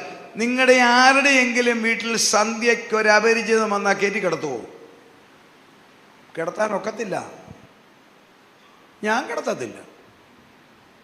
ഇവൻ എന്നാ കോളും കൊണ്ടാണ് വരുന്നതെന്ന് അറിയത്തില്ല. തമിഴ്നാട്ടിൽ നിന്നൊരു ജോലിക്കാരിയെ ഒരാൾ എനിക്ക് കൊണ്ടു തന്നു. 4 ദിവസം കഴിഞ്ഞപ്പം അതിന് പോകണം.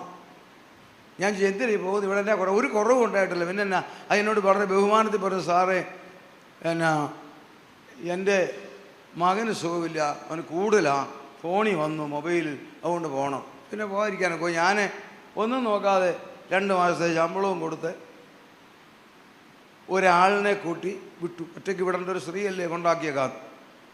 ഇവളാ പോകുന്ന വഴിക്ക് അവിടെ ചെന്ന് പോലീസ് സ്റ്റേഷനിൽ പറയുക, എൻ്റെ 1 ലക്ഷം രൂപ വീട്ടിലുണ്ടായിരുന്നു, എൻ്റെ ഞാൻ എടുത്തെന്ന്. കളി എങ്ങനെയുണ്ട്? നിങ്ങളൊന്ന് ചിന്തിച്ച് നോക്കി. 4 ദിവസം വീട്ടിൽ താമസിച്ച് 1 മാസത്തിന് വരെ 2 മാസത്തെ ശമ്പളവും കൊടുത്ത് ഒരാളെ കൂട്ടി അങ്ങോട്ട് വിട്ടത്. ഷെൽട്ടർ ആയിക്കോട്ടെ. അവിടെ ചെന്ന് പറഞ്ഞു, ഞാൻ ആ സാറിനെ വീട്ടിൽ താമസിക്കും, എൻ്റെ 1 ലക്ഷം രൂപ ഉണ്ടായിരുന്നു, അത് ആ പുള്ളി എടുത്ത് പിടിച്ചാണ്. ആ പോലീസ് ഇൻസ്പെക്ടർ എടുക്കാനായിട്ട് തിരിച്ചും മറിച്ച് 7 ചോദ്യം ചോദിച്ചപ്പം പറഞ്ഞു, നീ എവിടെ നിന്ന് കിട്ടി നോട്ട്, എന്നാ 100ൻ്റെ എത്ര ഉണ്ട്, 500ൻ്റെ എത്ര ഉണ്ട് ചോദിച്ചപ്പം ഒടുവിൽ അവൾ പറഞ്ഞു, എനിക്ക് ആ പുള്ളി അമേരിക്കയ്ക്കൊക്കെ പോകുന്ന ആളാണ്, ഒത്തിരി കാശുള്ള ആളെന്ന് അറിഞ്ഞ ഒരു പാസ്റ്ററാ, വല്ലതും കിട്ടുന്നത് ഞാൻ പറഞ്ഞതാന്ന് പറഞ്ഞു. നടന്ന സംഭവം എൻ്റെ വീട്ടിൽ. ഇത്ര ദുഷ്ടതയുള്ള ഒരു തലമുറ. എൻ്റെ കർത്താവ് പറഞ്ഞ ആ തലമുറ ലോകത്തിൽ വരുമ്പോൾ ബുദ്ധിയുള്ളവർ ഓർത്തോണം, ഇത് നോഹയുടെ കാലമാ, എങ്കിൽ മനുഷ്യപുത്രന്റെ കാലം. കുടുംബങ്ങൾ തകരുന്നില്ലേ? വിവാഹമോചനം എത്ര ഭയങ്കരമാ! വിവാഹമോചനം എത്ര ഗംഭീരമായിട്ടാണ് നടക്കുന്നത്. ആർക്കും ആരെയും ഭയമില്ല, നേതൃത്വത്തെ ഭയമില്ല, ഭരണകൂടത്തെ ഭയമില്ല, അപ്പന് മക്കളെ ഭയമില്ല, മക്കൾക്കും അപ്പനെ മക്കളെ ഭയമില്ല. ആണോ? ഉണ്ടോ? ഇല്ല. ഭാര്യയ്ക്ക് ഭർത്താവിനെ പഴയ പോലെ പേടിയുണ്ടോ? സഹോദരന്മാരെന്നോട് പിണങ്ങരുത്. ഞാൻ പറയും, എൻ്റെ പ്രായം വെച്ച് ഞാൻ കണക്ക് അസസ് ചെയ്യും സിസ്റ്റം. ഒരു 80 വർഷം മുമ്പേ ഗ്രഹനാഥനായ ചാക്കോച്ചൻ ഗ്രഹനാഥയായ അന്നമ്മയോട് പറയും, അന്നമ്മേ വേഗം ഒരു കപ്പ് ചായ ഇട്ടുകൊണ്ട് പോവാ. അന്നമ്മ മിനിറ്റ് വെച്ച് കൊണ്ട് കൊടുക്കും. ഇന്ന് ചാക്കോച്ചൻ അങ്ങനെയല്ല പറയുന്നത്, അന്നമ്മേ ഒരു കപ്പ് ചായ ഇട്ടുകൊണ്ട് വരാമോ?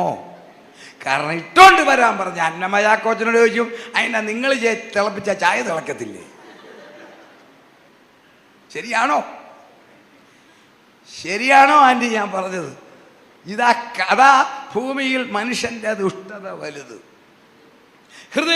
അടുത്തത് കേട്ടോണം. കർത്താവ് പറഞ്ഞ വായിച്ചേ, യോഹന്നാൻ ലൂക്കോസ് 17:26 മുതൽ വായിച്ചേ.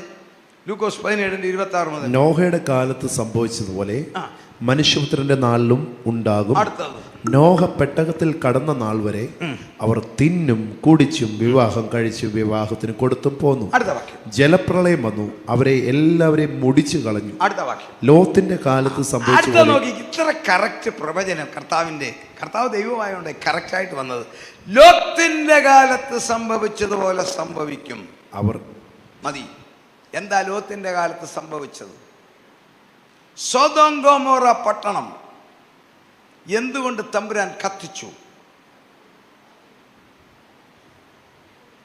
ദൈവം നടത്തിയ ആക്ഷനാ സൊദോം ഗൊമോറ പട്ടണം കത്തിച്ച് സൾഫർ സ്പ്രേ ചെയ്തു. അതാണ് ഇന്നത്തെ ചാവുകടൽ, ഡെഡ് സീ. അവിടെ പുരുഷന്മാർ തമ്മിൽ സ്ത്രീകൾ തമ്മിലും ലൈംഗിക ബന്ധം നിലർത്തി. സെയിം സെക്സ് ബന്ധം അന്നവിടെ നടത്തി. അതിൻ്റെ തെളിവാ ദൂതന്മാരെ കിട്ടി. ഞങ്ങൾക്ക് വേണമെന്ന് ദൂതന്മാരെ ഇങ്ങോട്ട് വിട്ടതാ, ഞങ്ങൾക്ക് അവരുമായിട്ട് സെക്സ് നടത്തണമെന്ന്. ഇന്നത്തെ ലോകത്തിലേക്ക് നോക്കിക്കേ, വ്യാപകമല്ലേ? വ്യാപകമാണോ?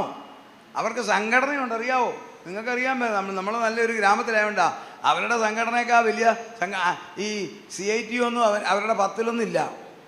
അവർ പുരുഷന്മാർ തമ്മിൽ ചാക്കോച്ചൻ കുഞ്ഞപ്പനെ കല്യാണം കഴിക്കുന്നതിൻ്റെ സംഘടനയുടെ പേരാ ഗേ. അന്നമ്മ കുഞ്ഞമ്മയെ കല്യാണം കഴിക്കുന്നതിൻ്റെ പേരാ ലെസ്ബിയൻസ്.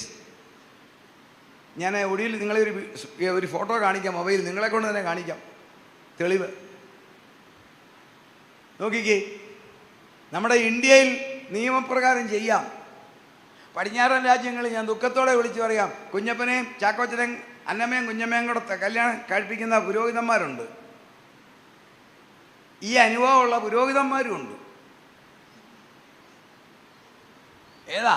ഭാര്യ പുരുഷനായിരിക്കുന്ന, ഭാര്യ ഭർത്താവ് സ്ത്രീ ആയിരിക്കുന്ന പുരോഹിതന്മാരുണ്ട്. എൻ്റെ കർത്താവ് പറഞ്ഞു, അത് വീണ്ടും ആവർത്തിക്കും. ലോത്തിന്റെ കാലത്ത് സംഭവിച്ചതുപോലെ മനുഷ്യപുത്രന്റെ കാലിലുണ്ടാകുമ്പോൾ കാത്തിരിക്കുന്ന വിശുദ്ധന്മാരെ ഇതിനകത്തിട്ട് കുഴയ്ക്കാൻ എൻ്റെ തമ്പുരാൻ സമ്മതിക്കത്തില്ല. നമ്മുടെ തലമുറകളോടുള്ള നീതിയാണ്. ഈ തലമുറയിൽ എൻ്റെ പ്രിയൻ വരും. ഞാനോട് ഈ തെളിവുകൾ നിങ്ങളെ ഫോട്ടോഗ്രാഫ് കാണിക്കാം. നിങ്ങളുടെ കയ്യിൽ നിന്ന് തന്നെ ഫോട്ടോഗ്രാഫ് എടുക്കാം നമുക്ക്. ഇനി നമുക്ക് ലോകത്തിൻ്റെ ക്ലോക്കിലേക്ക് വരാം. അന്ത്യകാല ലക്ഷണം നമ്മളെല്ലാം ക്ലോക്ക് നോക്കുക. ഇവിടെ ഞാൻ സമയം നോക്കുന്നത് 7:30. ലോകത്തിൻ്റെ ക്ലോക്ക് എന്ന് പറയുന്നത് ഇസ്രായേൽ. 7 പ്രത്യേകതയുള്ള ജനതയാണ്. കേട്ടോണം എന്തെല്ലാം ആ പ്രത്യേകതയാണ്.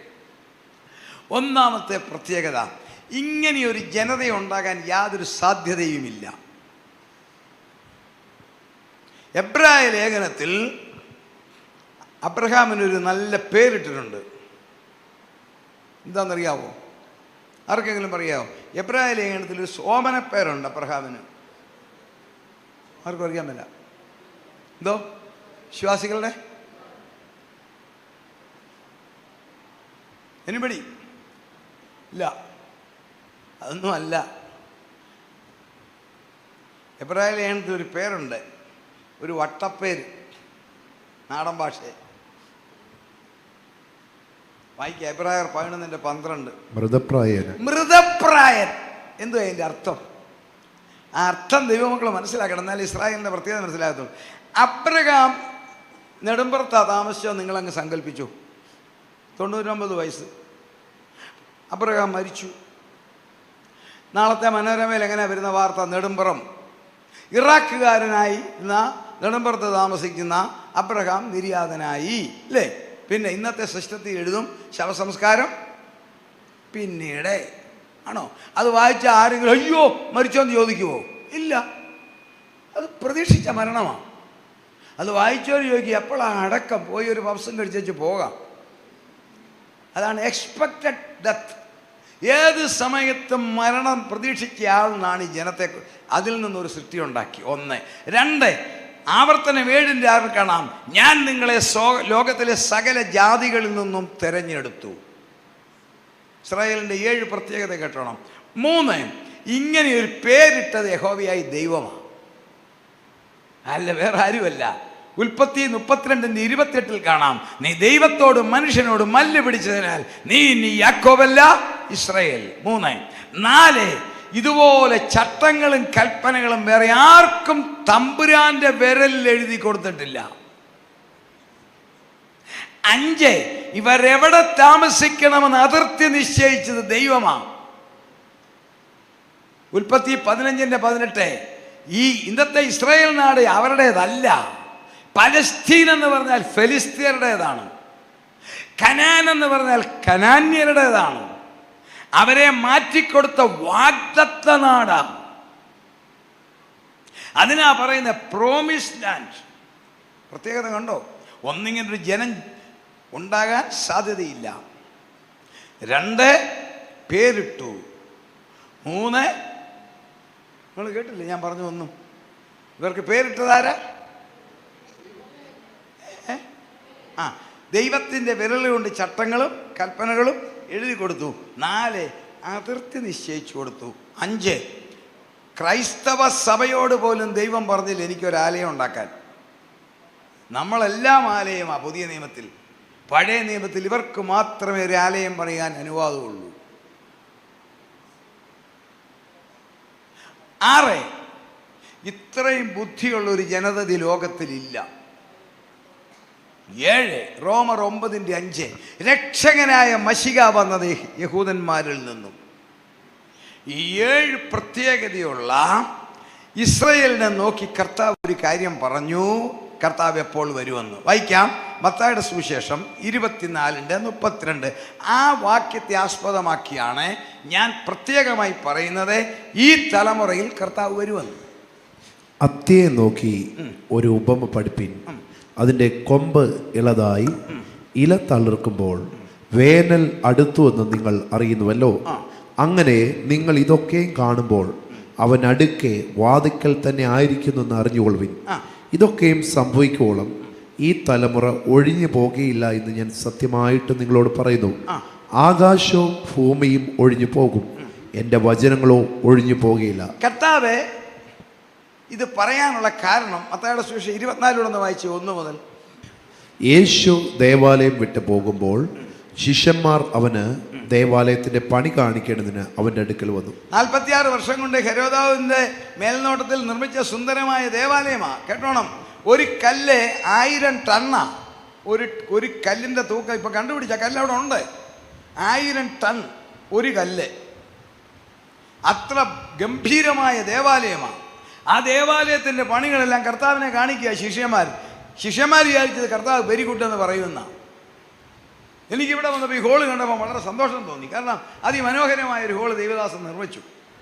മുൻപുണ്ടായിരുന്ന ഹോള് ഇതായിട്ട് നോക്കിയപ്പം ഞാൻ അവിടെ നിന്ന് ദൈവത്തെ സ്തുതിച്ച്, കർത്താവ് ഇത്ര മനോഹരമായൊരു ഹോൾ ഈ ഗ്രാമത്തിൽ കിട്ടിയല്ലോ. ആത്മാർത്ഥമായിട്ട് പറയുക, എനിക്ക് വളരെയധികം സന്തോഷമുണ്ടായി. Praise the Lord.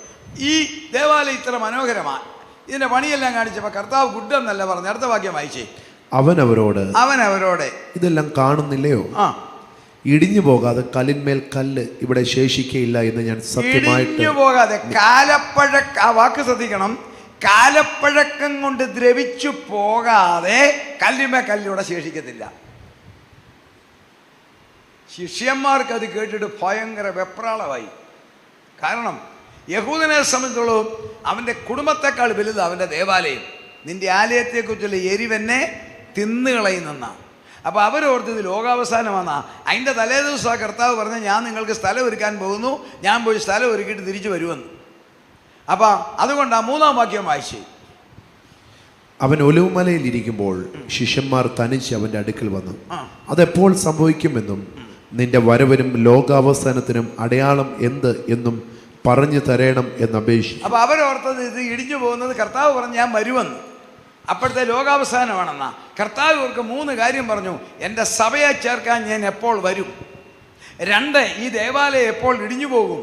3, ലോകത്തെ ഭരിക്കാൻ ഞാൻ എപ്പോൾ വരും. അത് 3 ആ ഭാഗത്തുണ്ട്. അതിൽ കർത്താവിൻ്റെ വരവിനെ കുറിച്ച് പറയുമ്പോഴാണ് കർത്താവ് പറഞ്ഞ ഉപമയാണ് വായിച്ചത്. അത്തിയെ നോക്കി നിങ്ങളൊരു ഉപമ പഠിപ്പീൻ. ഇത് പറയുമ്പോഴേ യഹൂദന്മാർക്ക് പിടി കിട്ടും. കാരണം വേദപുസ്തകത്തിൽ നമ്മൾ പഠിച്ചാൽ കാണാം, യഹൂദനെ 3 മരങ്ങളോടാണ് ഉപമിച്ചിരിക്കുന്നത്. രാഷ്ട്രീയമായിട്ട് അത്തി, പൊളിറ്റിക്കലി അത്തി. അത്തിവൃക്ഷത്തിൽ തലക്കനി പോലെ നിന്റെ പിതാക്കന്മാരെ ഞാൻ കണ്ടു. ഓശയ്യ 9:10. ആത്മീയമായി മുന്തിരി, ഞാൻ സാക്ഷാൽ മുന്തിരിവള്ളിയും നിങ്ങൾ കൊമ്പുകളും.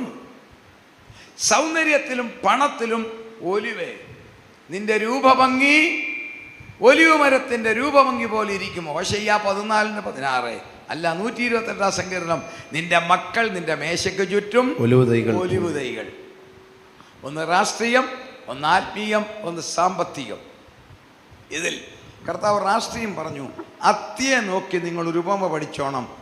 എൻ്റെ സഭയെ ചേർക്കാൻ ഞാൻ വരുന്നതിന് മുൻപ് അത് തളിർക്കും. ഒരിക്കൽ കൂടി ഞാൻ പറയാം, അത്തിയെ നോക്കി നിങ്ങളൊരു ഉപമ പഠിച്ചോണം. ഇവിടെ ഇരിക്കുന്ന ദൈവമക്കൾ, നമുക്ക് വേണ്ടിയിട്ടാണ് ശിഷ്യന്മാരോട് പറഞ്ഞത്. കാരണം ശിഷ്യന്മാരെല്ലാം ആ നൂറ്റാണ്ടിൽ മരിച്ചു. പിന്നെ ഇത് കർത്താവ് ശിഷ്യന്മാരിൽ കൂടി നമ്മളോടാ, അത്തിയെ നോക്കി നിങ്ങളും ഞാനും ഒരു ഉപമ പഠിച്ചോണം. അത് തളിർത്താൽ എൻ്റെ കർത്താവ് വരും. എപ്പോൾ വരും എന്ന് പുറകെ പറയാം. കർത്താവ് ഇത് പ്രസംഗിക്കുന്നത് AD 30. അതിന് 630 വർഷം അവരുടെ രാജ്യം പോയി. നമുക്കതറിയാം. അവരുടെ അഭക്തി, യെരമ്യാവെല്ലാം പ്രവചിച്ചതാണ്. അത് കേൾക്കാതെ അഭക്തിയിൽ വന്നു. നെബൂഖദ്നേസർ രാജാവ് എല്ലാത്തിനും അടിച്ചുകൊണ്ട് പോയി. അതിനുശേഷം ദേവാലയമൊക്കെ പണിതെങ്കിലും അവർക്ക് രാജ്യമില്ല. അവരെ പിന്നീട് ഭരിച്ചത് മേദ്യരും പാർസ്യരും ഭരിച്ചു, ഗ്രീക്കുകാർ ഭരിച്ചു, നമ്മുടെ പിന്നെ അസീറിയൻസ് ഭരിച്ചു. നമ്മുടെ കർത്താവിൻ്റെ കാലത്ത് റോമൻ ഗവൺമെൻറ്റിൻ്റെ അധിനിവേശ സ്ഥലമാണ്. റോമ ഗവൺമെൻറ്റിന് ഏറ്റവും അധികം പണം കിട്ടുന്ന സ്ഥലമാണ് യഹൂദൻ്റെ കയ്യിൽ നിന്നും. അവനെ പിഴിയും, ടാക്സ്. യഹൂദന്മാർ പൈസ ഉള്ളവരാ. റോമൻ ഗവൺമെൻറ്റിന് ഈ സാമ്പത്തികമായിട്ടുള്ള ബാധ്യതകളുണ്ട്, യുദ്ധങ്ങൾ നിമിത്തം. അത് പരിഹരിക്കാൻ കണ്ട സോഴ്സാണ് യഹൂദൻ. അതാണ് ഈ മത്തായിയൊക്കെ കരം പിരിക്കുന്നു, ചുങ്കക്കാരെന്ന് പറഞ്ഞ് ഡബിൾ കരം പിരിക്കും. അതുകൊണ്ടാണ് അവരെ പാപികളായിട്ട് കാണുന്നത്. അങ്ങനെ കർത്താവിൻ്റെ കാലത്ത് ഇങ്ങനൊരു യഹൂദന് രാഷ്ട്രമില്ല. കർത്താവ് പറഞ്ഞു, എൻ്റെ സഭയെ ചേർക്കാൻ ഞാൻ വരുന്നതിന് മുൻപേ അത്തി തളർക്കും. ആഴ്ചയിലാണ് മറ്റൊരു സംഭവം നടന്നത്. കർത്താവിനെ അറസ്റ്റ് ചെയ്യുന്നു. പീലാത്തോസ് എന്ന് പറയുന്ന റോമൻ ഗവർണറുടെ മുമ്പിൽ കൊണ്ട് ഹാജരാക്കുന്നു.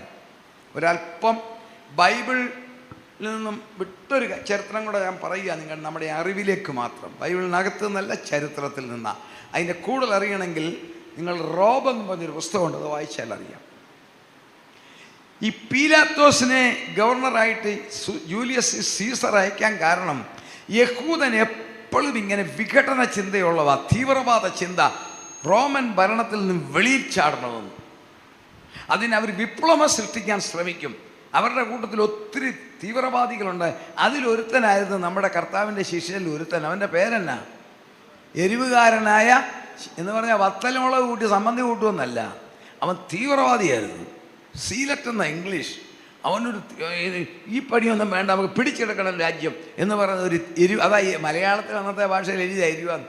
ഞാൻ ഒരിടത്ത് ചോദിച്ചപ്പോൾ ഒരു അമ്മാമ്മ പറഞ്ഞ് മുളക് കൂട്ടുന്നതാണ്. മുളകൊന്നും കൂട്ടുന്നതല്ല, ആ തീഷ്ണതയുള്ളവനാണ്. ഇവരെ നിരീക്ഷിക്കാനാണ് പീലാത്തോസിനെ വെച്ചിരുന്നത്. പീലാത്തോസ് കർത്താവായ യേശുവിൻ്റെ പ്രസംഗം ശരിക്കും ശ്രദ്ധിക്കുന്നുണ്ടായിരുന്നു. ആ വർഷം വിപ്ലവമുണ്ടാകുമെന്ന് അവർക്ക് അറിവ് കിട്ടി. ചരിത്രമാണ് ഞാൻ പറയുന്നത്. അല്പസമയം കൂടെ അറിഞ്ഞിരിക്കണോ? അതുകൊണ്ട് ആ വർഷത്തെ യഹൂദന്മാർ ബഹളം ഉണ്ടാക്കുന്ന പെസഹായിക്കാം. ലോകത്തിലുള്ള യഹൂദന്മാരെല്ലാം വരും, അന്നേരം ബഹളം ഉണ്ടാക്കും. ആ വർഷത്തെ പെസഹായിക്ക് ക്രമസമാധാനം പാലിക്കാൻ റോമിൻ്റെ ഏറ്റവും ശക്തമുള്ള സൈന്യമാണ് നിനവയിലെ സൈന്യം. നിനവ ഫോർട്ടിലെ സൈന്യം. അവിടുത്തെ മിലിറ്ററിയെയാണ് കൊണ്ടുവന്നത്. അതിൻ്റെ ക്യാപ്റ്റൻ യുവാവായ ക്യാപ്റ്റൻ മാൾസലസ് ആയിരുന്നു. ആ മാൾസലസിനാണ് കർത്താവിനെ ക്രൂശിക്കാനുള്ള ഉത്തരവാദിത്വം കൊടുത്തു വിട്ടത്, വേറെ പട്ടാളക്കാരുടെ കൂടെ. അപ്പം പീലാത്തോസ് കർത്താവിൻ്റെ പ്രസംഗങ്ങളെല്ലാം ശ്രദ്ധിക്കുന്നുണ്ടായിരുന്നു. അതുകൊണ്ടാണ് പീലാത്തോസ് പറഞ്ഞത്, ഈ നീതിമാനിൽ ഞാനൊരു കുറ്റവും കാണുന്നില്ല. താഴെ നിന്ന ജനം വിളിച്ചു പറഞ്ഞ അവൻ കുറ്റക്കാരനാണ്. ഒടുവിൽ അദ്ദേഹം റോമൻ കൾച്ചർ അനുസരിച്ച് ഒരു കുറ്റവാളിക്ക് എനിക്ക് കുറ്റം വരരുതെന്നുള്ള സിമ്പലാണ്. അപ്പോൾ ഓർക്കണം, പീലാത്തോസ് താമസിക്കുന്ന അപ്സ്റ്റേഴ്സിൽ ആ ഗോവണിപ്പടി റോമാക്കാർക്കല്ലാതെ വേറെ ആർക്കും കയറാനൊക്കത്തില്ല. ഈ മഹാപുരോഹിതന്മാരും എല്ലാ പുള്ളികളും കർത്താവ് അടുത്ത് താഴെയാണ് നിൽക്കുന്നത്. അവിടെ മേളിൽ നിന്നുകൊണ്ട് ഒരു പെൺകുട്ടി വെള്ളം ഒഴിച്ചു കൊടുത്ത കയ്യിൽ പീലാത്തോസ് കൈ കഴുകിച്ച് പറഞ്ഞു, ഈ നീതിമാന്റെ രക്തത്തിൽ എനിക്ക് പങ്കില്ല. താഴെ നിന്ന മതഭ്രാന്തന്മാരെന്തുവാ വിളിച്ചു പറഞ്ഞത്? നിങ്ങൾ ഈ നീതിമാന്റെ രക്തത്തിൽ എനിക്ക് പങ്കില്ലെന്ന് പറഞ്ഞപ്പോ താഴെ നിന്ന മഹാപുരോഹിതൻ എന്തുവാ പറഞ്ഞു? അവന്റെ രക്തം ഞങ്ങളുടെ മേലും ഞങ്ങളുടെ മക്കളുടെ മേലും. ദൈവമക്കളെ, ശാപമേറ്റുവാങ്ങിയ ജനതതി യഹൂദൻ, ദൈവത്താൽ സൃഷ്ടിക്കപ്പെട്ടവർ ശാപമേറ്റുവാങ്ങി. ഞാനൊരു കാര്യം പറയട്ടെ, രക്ഷിക്കപ്പെട്ടില്ലെങ്കിൽ നരകത്തിൽ പോകും. ശാപമേറ്റാൽ ഇവിടെ ശിക്ഷ കിട്ടും. ആരുടെ ശാപം നമ്മളെ കേൾക്കരുത്. ആത്മീയ ലോകത്തില്ല. നിങ്ങളെ നടത്തുന്നവർ മനസ്സുകൊണ്ട് നിങ്ങളെക്കുറിച്ച് ദുഃഖിക്കരുതേ. നിങ്ങളെ നടത്തുന്ന ദൈവദാസന്മാരുടെ ഉള്ളം നിങ്ങളെ നൊന്താൽ അത് നിങ്ങളറിയാതെ കേഴ്സായിട്ട് വരും. അത് ഓർത്തോണം. നമ്മളെ നടത്തുന്ന ദൈവദാസന്മാർ നമ്മൾ നിമിത്തം മനസ്സവരുടെ ഉള്ളു നൊന്താൽ, ദൈവദാസന്മാരെ കുറിച്ചോ അവരുടെ കുടുംബത്തെക്കുറിച്ചോ അവരുടെ ഭാര്യയെക്കുറിച്ചോ മക്കളെക്കുറിച്ചോ ആവശ്യമില്ലാത്ത അപവാദമോ കുറ്റാരോപണമോ നടത്തി അവരുടെ മനസ്സ് നൊന്താൽ അത് കേഴ്സായിട്ട് വരും. ശാപമേറ്റ ജനം കേൾക്കണമോ? ലോകം മുഴുവൻ ചെതറി 40 വർഷം കൊണ്ട് ഒറ്റ ഫാമിലി ഇല്ലെന്നായി. കുപ്പിപ്പാത്രം പൊട്ടി തകർന്നത് പോലെ തകർന്നു. പക്ഷെ ദൈവം തിരഞ്ഞെടുക്കപ്പെട്ടു. അത് ഓർത്തോണം മറുവശം. അതുകൊണ്ട് ആദ്യം തളർക്കുമെന്ന് കർത്താവ് പറഞ്ഞത്. എല്ലാം നശിപ്പിച്ചാനെ. നശിപ്പിക്കാനാണ് പണ്ട് മരുഭൂമിയിലിട്ട് കളഞ്ഞാൽ പോരെ. ലോകം മുഴുവൻ ചെതറി. ചരിത്രം പഠിച്ചാൽ കാണാം, ഏറ്റവും സംസ്കാരമുള്ള രാജ്യമാവും യൂറോപ്പ്. ഇവർ ലോകം മുഴുവൻ ചെതറി. നമ്മുടെ കേരളത്തിലും വന്നു. കേരളത്തിൽ എവിടെ വന്നേ? കൊച്ചി. വേറൊരു സ്ഥലത്ത് വന്നു, തൃശ്ശൂരിനടുത്ത് മാള എന്ന് പറയുന്ന വാക്ക് എബ്രായ വാക്കാ. അറിയാമോ? അതിൻ്റെ ഗ്രാമാറ്റിക്കൽ മീനിങ് അഭയസ്ഥാനം. അതാ മലയാളി മാളവാക്കിയത്, എലി കയറുന്നത്. അവരഭയം തേടിയ സ്ഥലമായത് കൊച്ചി. ലോകം മുഴുവൻ ചെതറി. ഇത് അടുത്തത് കേട്ടോണം. യൂറോപ്പിൽ ഈ പരിഷ്കാരം എന്നുള്ള ലോകത്തിൽ യഹൂദനെ കുറിച്ച് പറയുന്ന വാണ്ടറിങ് ജൂ, അലയുന്ന യഹൂദൻ, ശപിക്കപ്പെട്ട ജനം. കേട്ടോണം. ചരിത്രം പറയുന്നത് 16-ാം നൂറ്റാണ്ടിലും 17-ാം നൂറ്റാണ്ടിലൊക്കെ യൂറോപ്പിൽ ഒരു പെൺകുട്ടിക്ക് വിവാഹം കഴിക്കാൻ താമസിക്കുകയോ അഥവാ വിവാഹം കഴിഞ്ഞിട്ട് അവൾക്ക് ഗർഭമുണ്ടാകാതിരിക്കുകയോ ചെയ്താൽ ഡോക്ടറെ അല്ല അവർ അന്വേഷിക്കുന്നത്. ഇവിടെ യഹൂദനുണ്ട്, അവനിട്ട് 2 അടി കൊടുത്താൽ മതി, സംഗതി ശരിയാവും. അന്നത്തെ ഏറ്റവും മാരകമായ രോഗമാണ് കോളറ. ആ കോളറ വന്നാലും ഒരു മരുന്നും കഴിക്കേണ്ട, യഹൂദനിട്ട് 2 അടി കൊടുത്താൽ മതി. അപ്പം നിങ്ങൾ ഓർത്തോണം, ജനങ്ങളിൽ നിന്നും അവർക്ക് എന്തുമാത്രം ഹേമം വന്നെന്ന്. ശാപം. ഹിറ്റ്ലർ തന്നെ കൊന്നത് ലക്ഷങ്ങളെ, ഐക്യമാൻ കൊന്നത് 60 ലക്ഷത്തെയാണ്. തകർത്തു. പക്ഷെങ്കിൽ കർത്താവ് പറഞ്ഞു, ഒരു വാക്ക് പറഞ്ഞു, എൻ്റെ കാന്തയെ ചേർക്കാൻ ഞാൻ വരുന്നതിന് മുൻപേ ഇത് തളിർക്കും. 1897 കർത്താവിൻ്റെ വരവിൻ്റെ 1 നൂറ്റാണ്ട്, 2ാം വരവ് വരാൻ പോവുക. സ്വർഗം ക്രമീകരിച്ചു വേറെ വിധത്തിൽ. യൂറോപ്പിലെ ഫ്രാൻസിൽ ഒരു സൈനിക ഡെമോൺസ്ട്രേഷൻ നടത്തി. ഇതുമായിട്ട് യാതൊരു ബന്ധവുമില്ല. 20 രാജ്യങ്ങളിലെ പട്ടാളം അവിടെ കയറി ഒരു സൗഹൃദ ഡെമോൺസ്ട്രേഷൻ, യുദ്ധപ്രകടനം, അഭ്യാസം, സൗഹൃദം. ഫ്രാൻസിലെ പാരീസിൽ ഇത് റിപ്പോർട്ട് ചെയ്യാൻ ഒത്തിരി പത്രക്കാരി ചെന്നു. അതിലൊരു പത്രക്കാരൻ മോർണിംഗ് വാക്കിന് രാവിലെ നടക്കാനിറങ്ങി ഹോട്ടലിൽ നിന്ന്. ഇദ്ദേഹം ഇങ്ങനെ പോയപ്പോൾ ഒരു കാഴ്ച കണ്ടതേ, ഒരു മിലിറ്ററി ക്യാപ്റ്റന് ഫുൾ യൂണിഫോം ഉണ്ട്, അയാളെ റോഡിൽ പച്ചക്കിട്ട് തല്ലുന്നു. ഈ പത്രപ്രതിനിധി ഓടിച്ചെന്ന് ചോദിച്ചു, നിങ്ങൾ എന്ത് ചെയ്യുന്നത്? നിങ്ങൾ ആതിഥേയ രാജ്യം, ഇതേതോ ഒരു രാജ്യത്തിലെ സ്റ്റാറുള്ള ഓഫീസർ, ഇത് സൈനിക പരേഡിന് വന്നതാ. ഈ സൈനിക പരേഡും അലോകലമാകും. ഈ രാജ്യം, ഏത് രാജ്യവും അവരെങ്ങനെ ഇതിനെക്കുറിച്ച് പ്രതികരിക്കും? നിങ്ങൾ എന്തുവായി ചെയ്യുന്നതെന്ന് ചോദിച്ചപ്പോൾ ഇവരെ അടിക്കുന്നവർ സിമ്പിളായിട്ട് പറഞ്ഞ് കേൾക്കണോ? ഒന്നും വരത്തില്ല സാറേ, ഇവൻ യഹൂദനാണ്, ഇവനോട്ട് 2 അടി കൊടുത്താൽ നല്ലതാണ്. പണ്ട് പെന്തിക്കോസ്തുകാരനെ ചീത്ത വിളിച്ചാൽ നല്ലതാന്ന് പറഞ്ഞ കാലം പോലെ. ഇത് കേട്ട പത്രക്കാരൻ്റെ രക്തം തിളച്ചു. കാരണം അവനൊരു യഹൂദനായിരുന്നു. അവൻ്റെ പേരാണ് തിയോഡർ ഹെർസൺ. അവൻ തിരിച്ച് ഹോട്ടൽ റൂമിൽ ചെന്നിച്ച് പേനയുടെ ക്യാപ്പിട്ട് വെച്ച് പറഞ്ഞു, അവനെ നോക്കിക്കോണം, എൻ്റെ പത്രപരിപാടി ഞാൻ നിർത്തിയിരിക്കുന്നു, എനിക്ക് എൻ്റെ ജനത്തെ ഉദ്ധരിക്കണം. ആ വ്യക്തി 16 പേജുള്ള ഒരു പുസ്തകം എഴുതി. സംഭവം 1897. അതിൻ്റെ പേരാണ് ജൂയിഷ് സ്റ്റേറ്റ്. അബ്രഹാമിനെ ഇറാഖിൽ നിന്ന് വിളിച്ചു കൊണ്ടുപോയത് മുതൽ അവർക്ക് രാജ്യം കിട്ടിയ മുഴുവൻ ചരിത്രങ്ങളും എഴുതി, ഒരു അന്യപ്പെട്ടത് എഴുതി നമ്മുടെ പിതാക്കന്മാർ വിഗ്രഹസേവയ്ക്കും അന്യദൈവങ്ങളുടെയും പുറകെയും അന്യമതത്തിൻ്റെയും പുറകെ പോയതിൻ്റെ ശിക്ഷയാണ് നമുക്ക് അനുദപിച്ച് ദൈവത്തെങ്കിലേക്ക് മടങ്ങി വരണം എന്ന് പറഞ്ഞ് അദ്ദേഹം വെറും 16 പേജുള്ളൊരു പുസ്തകം എഴുതി. ദൈവമക്കളെ, ഇന്നും എല്ലാവർക്കും ഒരു അതിശയം കേൾക്കണമോ? അന്ന് കപ്പലില്ല, പാക്കപ്പലേ ഉള്ളൂ, പ്ലെയിൻ കണ്ടുപിടിച്ചിട്ടില്ല, ഫ്ലൈറ്റ് ഒന്നും കണ്ടുപിടിച്ചിട്ടില്ല, ഇൻ്റർസ്റ്റേറ്റ് ട്രെയിൻ പോലും ഇല്ല.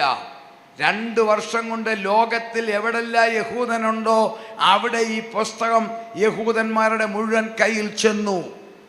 എങ്ങനെ ചെന്നുവെന്ന് ഇന്നും ആർക്കും അറിയാമല്ല, ഒരു മർമ്മമാ. ഞാൻ വിശ്വസിക്കുന്നു എലിയാവിനെ കാക്കയെ കൊണ്ട് അപ്പം കൊടുപ്പിച്ച ദൈവം സകല യഹൂദന്റെ കയ്യിൽ ഇത് കൊടുത്തു. ഈ വായിച്ച യഹൂദന്മാർക്ക് ഒരു വലിയ ഉന്മേഷം ഉണ്ടായി. അവർ 1897 കഴിഞ്ഞ് 2-ാം വർഷം സ്വിറ്റ്സർലൻഡിൽ കൂടിയാണ് സയോനിസ്റ്റ് ഉണ്ടായത്. അത്തി തളർക്കാൻ പോവുക, അത്തി തളർക്കാൻ ഇങ്ങോട്ട് മുന്നോട്ട് പോകുന്നു. അപ്പോൾ അവരൊരു തീരുമാനമെടുത്തു.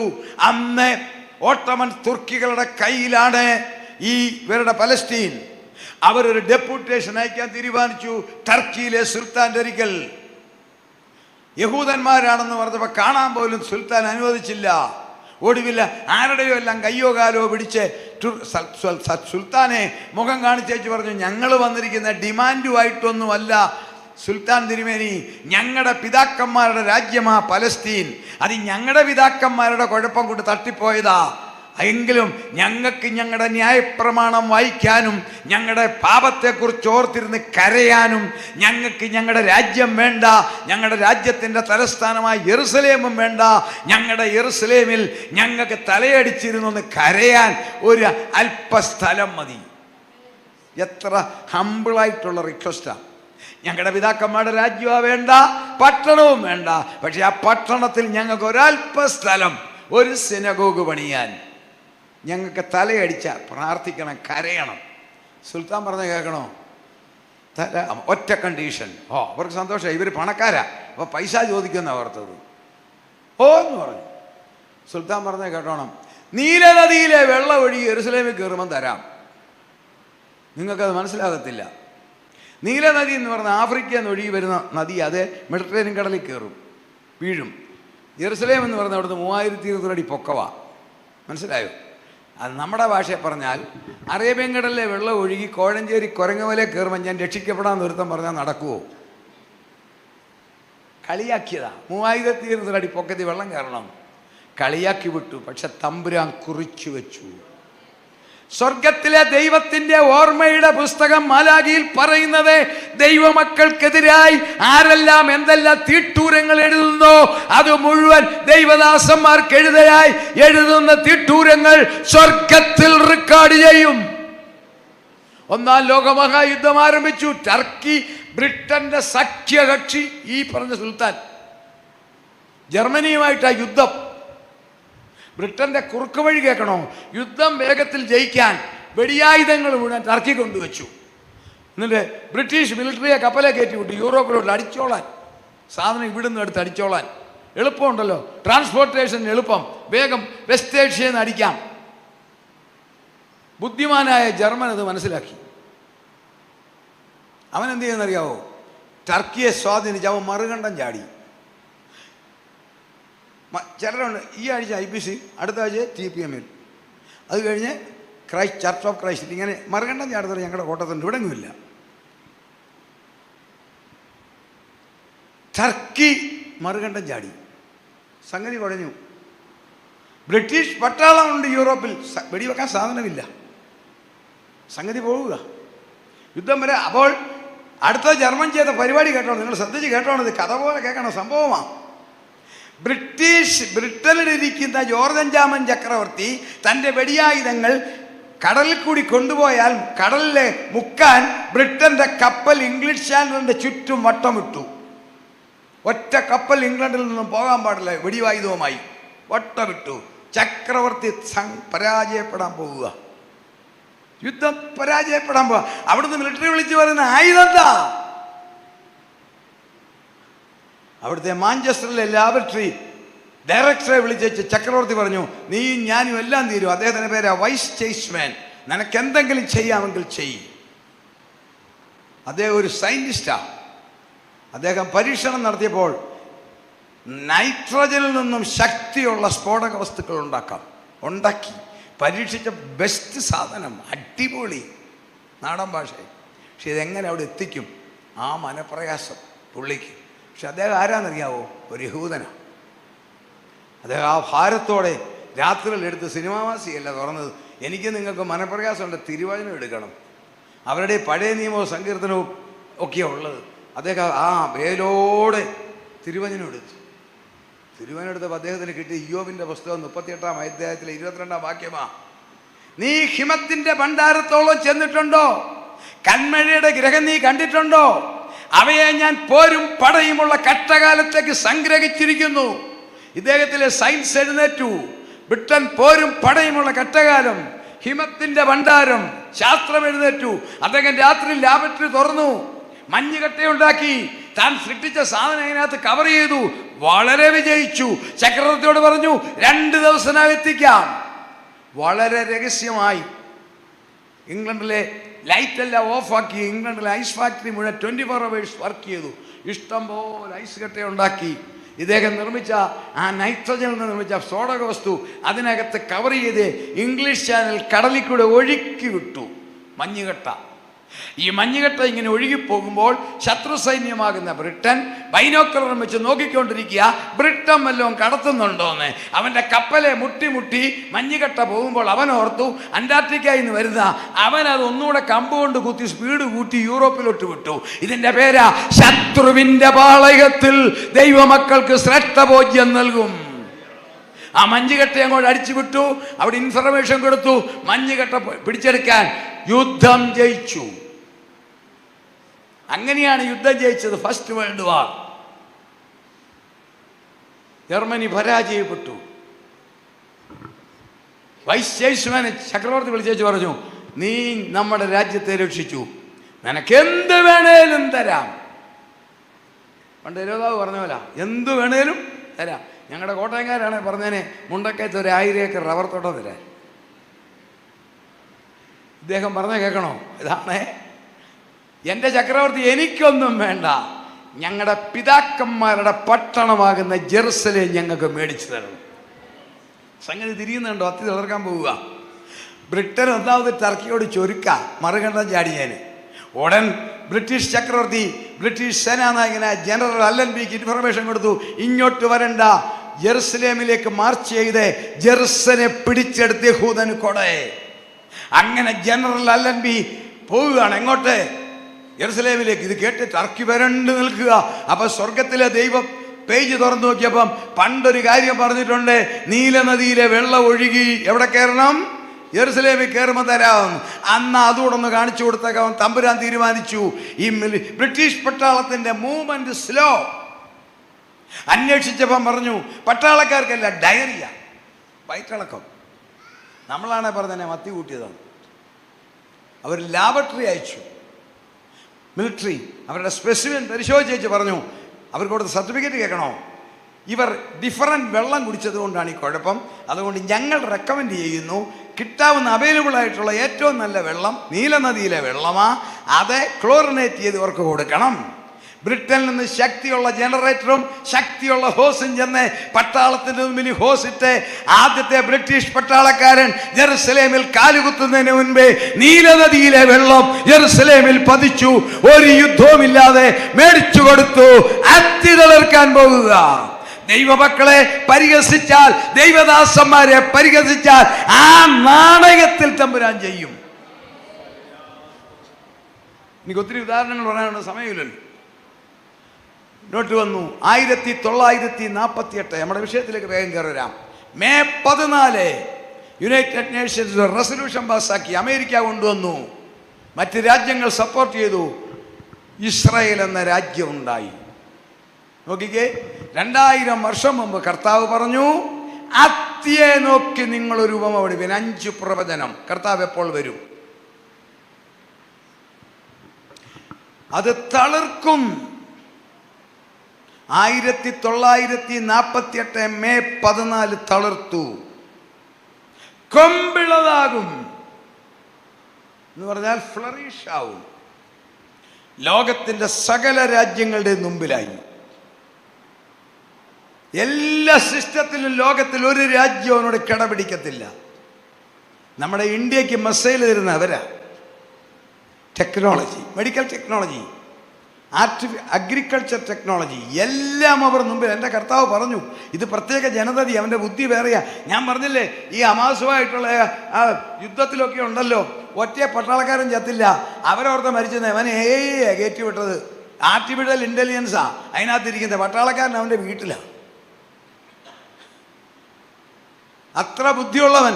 അത്തിയെ നോക്കി നിങ്ങൾ രൂപമോടിപ്പീൻ, ഇല തളർക്കുമ്പോൾ. അടുത്തത് കേട്ടോണം, 3ാമത്തെ പ്രവചനം, ലോകത്തിന് വേനൽ. യെസ്, 2ാം ലോകമഹായുദ്ധം 1945 തീർന്നെങ്കിൽ അന്ന് മുതൽ ലോകം പുകയുന്ന ഒരൊറ്റ കാര്യം, പശ്ചിമേഷ്യൻ ഇഷ്യൂ. ഈ അറബികളും 23 അറബി രാജ്യങ്ങളും ഇവരും തമ്മിലുള്ള യുദ്ധത്തിൻ്റെ കെടുതിയാണ് ലോകത്തിൽ. അമേരിക്കയിലെ ട്രേഡ് സെൻറ്റർ എന്തുകൊണ്ട് തകർത്തു? അമേരിക്കയോടുള്ള വൈരാഗ്യമല്ല, ഇസ്രായേലിനെ അമേരിക്ക സപ്പോർട്ട് ചെയ്യുന്നു എന്ന് പറഞ്ഞ ലോകത്തിന് വേനൽ. അടുത്ത കേട്ടോണം, ഇതൊക്കെ സംഭവിക്കുമ്പോൾ അവൻ അടുക്കൽ വാതുക്കൽ. ഇസ്രായേലാകുന്ന അത്തി തളർക്കുന്നു, അത് ഡെവലപ്പാകുന്നു. ലോകത്തിൻ്റെ രാഷ്ട്രീയമായ പ്രശ്നങ്ങൾ ഉണ്ടാകുമ്പോൾ നിങ്ങൾ ഓർത്തോണം, അവൻ അടുക്കൽ വാതുക്കൽ. ആരാ പറ? ആരാ അമ്മാമേ? പറയുന്നില്ലല്ലോ. കർത്താവാണേ കർത്താവ് പറയും, ഞാൻ വാതുക്കലെന്ന്. നിങ്ങൾ ഇംഗ്ലീഷിൽ വായിച്ചാൽ കാണാം, it is at the door. അത് വാതുക്കലെന്ന്. ആൻറ്റി ക്രൈസ്റ്റ് ലോകഭരണത്തിൻ്റെ വാതുക്കൽ. It is at the door. ഇത്രയും സംഭവിച്ചാൽ എതിർ ക്രിസ്തു ലോകഭരണത്തിൻ്റെ വാതുക്കൽ. ഇനി അടുത്ത കേട്ടോണം, ഇതൊക്കെ സംഭവിക്കുവോളൂ, ഈ തലമുറ ഒഴിഞ്ഞു പോകത്തില്ല. അതാണ് നമ്മുടെ വിഷയം. പ്രവചനങ്ങൾ പഠിക്കുമ്പോൾ കാണാൻ 2 വിധത്തിലുള്ള പ്രവചനമുണ്ട്.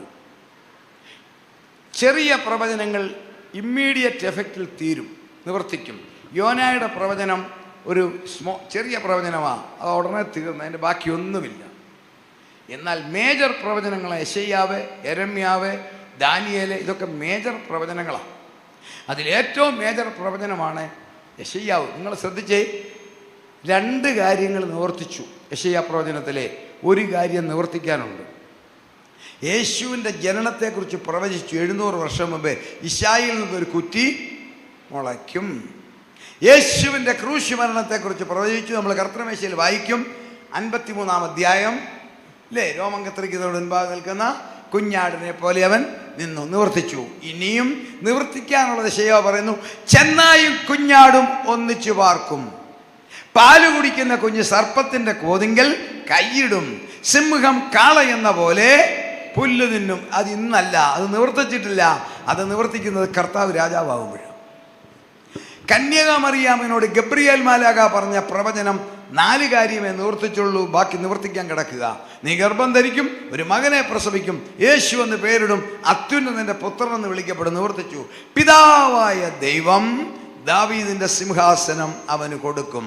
നിവർത്തിച്ചിട്ടില്ല, അത് കർത്താവ് രാജാവായി ഭരിക്കുമ്പോഴാണ്. ഇതുപോലെ കർത്താവ് ഈ പറഞ്ഞത് യേശു തമ്പുരാനാ, മേജർ പ്രവചനമാ. 1-ാം ഭാഗം നിവർത്തിച്ചു. എങ്ങനെയാന്ന് കേട്ടോണം, ഇതൊക്കെ സംഭവിക്കുവോളോ, ഈ തലമുറ ഒഴിഞ്ഞു പോകത്തില്ല. കർത്താവിൻ്റെ പ്രസംഗം AD 30 ഏപ്രിൽ മാസത്തിലാണ്. അന്ന് കർത്താവിൻ്റെ പ്രസംഗം കേട്ട ഒരു വ്യക്തിക്ക് കൃത്യം 70 വയസ്സായപ്പോൾ, അല്ലെങ്കിൽ കർത്താവിൻ്റെ പ്രസംഗം കേൾക്കുമ്പോൾ ഒരു വ്യക്തിക്ക് 1 വയസ്സേ ഉള്ളെങ്കിൽ ആ കുട്ടിക്ക് 40 വയസ്സായപ്പോൾ, അഥവാ യേശുദമ്പുരാൻ പ്രസംഗിച്ച് അന്ന് ഒരു അമ്മച്ചി പ്രസവിച്ചെങ്കിൽ ആ കുട്ടിക്ക് 40 വയസ്സായപ്പോൾ മരണം വഴിയായി അവർ മാറുന്നതിന് മുൻപേ ടൈറ്റസ് സെക്കൻഡ് എന്ന റോമൻ സേനാനായകൻ വന്ന് ജെറുസലേം നിരോധിച്ച് അദ്ദേഹത്തിൻ്റെ ചക്രവർത്തി കൊടുത്ത ഓർഡർ ദേവാലയത്തിലെ സ്വർണം മുഴുവൻ എടുത്തുകൊണ്ട് ചെല്ലണമെന്നാണ്. അവിടെ സ്വർണ്ണമുണ്ട്, കൊണ്ടില്ലാനാ. ഞാൻ പറഞ്ഞല്ലോ, ഒരു കല്ല് 1000 ടണ്ണാ. ഒരു കല്ല് 1000 കിലോയാണ്, ഒരു ടണ്ണാ. എടുക്കാൻ ഒരു മാർഗവും ഇല്ല. പക്ഷെ ചക്രവർത്തിയുടെ ഓർഡറാണ്. അതിന് മാനുവൽ പവർ കൊണ്ട് എടുക്കാനൊക്കത്തില്ല. ഇന്നത്തെ JCB ഒന്നും അന്നില്ല. അതിന് ആഫ്രിക്കൻ ആനകളെ കൊണ്ടുവന്ന് ഉഴുതു മറിച്ചു. സ്വർണം കിട്ടിയില്ല, പക്ഷെ തമ്പുരാൻ്റെ വാക്ക് നിവർത്തിച്ചു. ഇടിഞ്ഞു പോകാതെ കല്ലുമേൽ കല്ല് ശേഷിച്ചില്ല. ഏതാ ഇത്? സംഭവിക്കുവോളം ഈ തലമുറ ഒഴിഞ്ഞു പോകത്തില്ല. യെരുസലേമിന്റെ നാശം കർത്താവിന്റെ പ്രസംഗം കേട്ടവർ മരണം വഴിയായി കടന്നു പോകുന്നതിന് നിവർത്തിച്ചു. 1-ാം ഭാഗം. 2-ാം ഭാഗം 1948 മെയ് 14 അത്തി തുളർത്തു. അന്നൊരമ്മച്ചി പ്രസവിച്ചെങ്കിൽ ആ കുട്ടിക്ക് ഇന്ന് എത്ര വയസ്സുണ്ടെന്ന് നിങ്ങൾക്കറിയാമോ? 78 കയറി. അത്തി തളിർത്തപ്പോൾ 948 ഒരു വ്യക്തി ഇസ്രായേൽ രാഷ്ട്രമായ മെയ് 14 ഒരമ്മച്ചി പ്രസവിച്ചെങ്കിൽ ആ കുട്ടിക്ക് 78 വയസ്സുണ്ട്. ഇന്ന് ലോകത്തിൽ ജീവിച്ചിരിക്കുന്ന 78 വയസ്സുകാരെല്ലാം അതിൽ കുറവുള്ളവർ അത്തി തളിർത്തത് കണ്ട തലമുറയാണ്. ശ്രദ്ധിക്കുന്നുണ്ടോ? 78 വയസ്സും അതിൽ കുറവുള്ളവർ അത്തി തളിർത്തത് കണ്ട തലമുറയാ. 78 വയസ്സും അതിൽ കുറവുള്ളവർ ഇതിനകത്തുണ്ടെന്ന് കൈപോക്കിക്ക് ധൈര്യത്തോടെ. കല്യാണാലോചനയല്ല, നല്ല കാര്യം പറയാനാ. 78 വയസ്സും അതിൽ കുറവുള്ളവർ ധൈര്യത്തോടെ കര ഉയർത്ത്. ഒരു പേടി പോലെ വളർക്കും. ഞാനൊരു കാര്യം പറയാം, ഈ കര ഉയർത്തിയോട് 78 വയസ്സിൽ കുറവുള്ളവരോടാ. സ്വാഭാവിക മരണം ആർക്ക് സംഭവിക്കാം, എന്നാൽ 78 വയസ്സിൽ കുറവുള്ള ദൈവമക്കളെ, നിങ്ങൾ വിശുദ്ധിയിലും വിശ്വസ്തയിലും നിന്നാൽ നിങ്ങൾക്ക് സ്വാഭാവിക മരണം ആർക്ക് സംഭവിക്കാം, എന്നാൽ നിങ്ങൾ വിശുദ്ധിയിൽ നിന്നാൽ നിങ്ങൾക്ക് ശവപ്പെട്ടിയല്ല, കർത്താവ് താൻ ഗംഭീരനാദത്തോടും പ്രധാന ദൂതന്റെ ശബ്ദത്തോടും ദൈവത്തിന്റെ കാഹളത്തോടും വരും. ഞാൻ മറ്റൊരു കാര്യം കൂടെ അനൗചാരികമായിട്ട് പറയാം. ശ്രേഷ്ഠന്മാരെ KC ജോൺ സാറൊക്കെ അറിവിന്റെ ഭണ്ഡാരമാണ്. ഒരു കാര്യം നിങ്ങൾ അതായത് ഇത് പ്രത്യേകം റെക്കോർഡ് ചെയ്യുന്നുണ്ട്, തെറ്റിച്ച് റെക്കോർഡ് ചെയ്യരുത്, തിരിച്ചു കൊടുക്കുക. കാരണം രാജീവ് മേത്രപ്പാഷയുടെ റാന്നിയിലെ സെൻട്രൽ കൺവെൻഷനിൽ ഞാൻ പ്രസംഗിച്ചു. മഹോദ്രവത്തിൻ്റെ ആരംഭത്തിൻ്റെ ലക്ഷണങ്ങളായി എന്ന് പറഞ്ഞു. ആ യൂട്യൂബിലിട്ട് അങ്ങനെ അറിയാവോ, തോമസ് മാമൻ പ്രസംഗിക്കുന്നു മഹോദ്രവം തുടങ്ങിയത്. അതാ കാലം. നിങ്ങൾ നോക്കിയാൽ ശരിക്കും നിങ്ങൾ കേട്ടോണം. 3 മാർമിക കാര്യങ്ങൾ പറയാൻ. 2026 2030 3 കാര്യങ്ങൾക്ക് പ്രാധാന്യമുണ്ട്. തിരുവചനം പറയുന്നു, 1000 സംവത്സരങ്ങൾ നിന്റെ ദൃഷ്ടിയിൽ ഇന്നലെ കഴിഞ്ഞു പോയ അവൻ നമ്മുടെ 1000 വർഷം കർത്താവിന് ഒരു ദിവസമാണ്. നമ്മുടെ 1000 ദിവസം കർത്താവിന് എത്രയാ? 1000 വർഷം ഒരു ദിവസം. അപ്പം നമ്മുടെ 6 ദിവസം കഴിഞ്ഞാൽ കർത്താവിന് 6 ദിവസം കഴിഞ്ഞാൽ 7-ാം ദിവസം കർത്താവിന് ശബദ, ദൈവത്തിൻ്റെ ശബദം.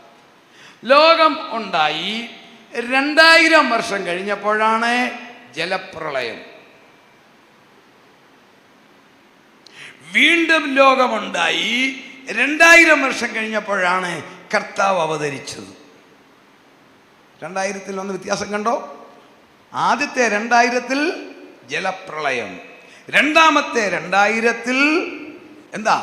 മശിഹ തമ്പുരാൻ കൃപായുഗം ഓപ്പൺ ചെയ്തു.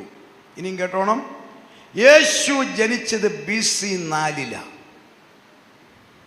വചനം നമ്മളെ പഠിപ്പിക്കുന്നു, യേശുവിന് തൻ്റെ പ്രവൃത്തി ആരംഭിച്ചപ്പോൾ എത്ര വയസ്സാ? ആർക്കും അറിയാമല്ലോ, 30. അതായത് AD 26-ലാണ് പരസ്യ ശുശ്രൂഷ. അങ്ങനെയാണെങ്കിൽ 2026 എന്ന് പറയുമ്പോൾ കർത്താവിൻ്റെ പരസ്യ ശുശ്രൂഷ തികഞ്ഞിട്ട് 2000 വർഷം. അടുത്തതാണ് ഞാൻ പറഞ്ഞത്, 1948-ൽ ഇസ്രായേൽ ഒരു രാഷ്ട്രമായി. എങ്കിൽ 2028 വരുമ്പോൾ ഇസ്രായേൽ ഒരു രാഷ്ട്രമായിട്ട് 80 വർഷമാകും. ഞങ്ങളുടെ ആയുഷ്കാലം 70, ഏറെയായാൽ 80. നിങ്ങൾ ശ്രദ്ധിക്കുന്നുണ്ടോ? ഇനിയും 2030 വരുമ്പോൾ ഒരു പ്രത്യേകത. ക്രൈസ്തവ സഭ പെന്തക്കോസ്തിൽ ആരംഭിച്ചത് AD 30. 2030 വരുമ്പോൾ ക്രൈസ്തവ സഭ ആരംഭിച്ചിട്ട് 2000 വർഷം. 2026 മുതലുള്ള നാളുകൾ വളരെ ക്രിട്ടിക്കാണ്. ഏത് സമയത്തും കർത്താവ് ഈ തലമുറയിൽ വരാം. 2026 വരുമെന്ന് തോമസ് മാമ പറഞ്ഞ് നിങ്ങൾ എഴുതരുതേ, പ്രസംഗിക്കരുതേ. 27 വരുമെന്നും പ്രസംഗിക്കരുതേ, 30 വരുമെന്ന് പറയരുതേ. ഇത് ക്രിട്ടിക്കാം. ഒരു പെൺകുട്ടിക്ക് 270 ദിവസം പ്രഗ്നൻസി ആയ മിടുക്കനായ ഡോക്ടർ പറയും ഈ സമയം മുതൽ എപ്പോഴും പ്രസവിക്കാം, അല്ലേ? മാക്സിമം 250. ചില മിടുക്കന്മാർ പിന്നെ വരാൻ 2 ദിവസം കൊണ്ട് ഡിലേ ആവും എന്ന് പറഞ്ഞതുപോലെ ഞാൻ പറയുകയാണ്. ഇസ്രായേലിനെ കുറിച്ചുള്ള 10 പ്രവചനങ്ങൾ അതുകൂടെ പറയുമ്പോൾ എൻ്റെ സമയം തീരും. 1, ഭാവിയിലെ കാര്യ, യെരുശലേം നഗര ഇസ്രായേലിന്റെ കയ്യിൽ നിന്നും വിട്ടുപോകും. വായിക്കാം, വെളിപ്പാട് 11:1 വായിക്കാം. ഇസ്രായേലിന്റെ വെളിപ്പാട് 11:1 മുതൽ. പിന്നെ ദണ്ട് പോലെയുള്ള ഒരു കോൽ എൻ്റെ കയ്യിൽ കിട്ടി.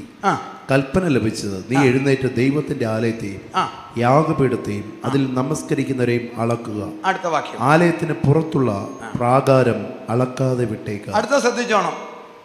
അത് ജാതികൾക്ക് കൊടുത്തിരിക്കുന്നു. യെരുശലേമിന്റെ കാര്യമാ. ജാതികൾ പിടിച്ചെടുത്തെന്നല്ല, ജാതികൾക്ക് കൊടുത്തിരിക്കുന്നു. അടുത്ത വാക്യം, അവർ വിശുദ്ധ നഗരത്തെ 42 മാസം ചവിട്ടും. നടക്കുമെന്നല്ല.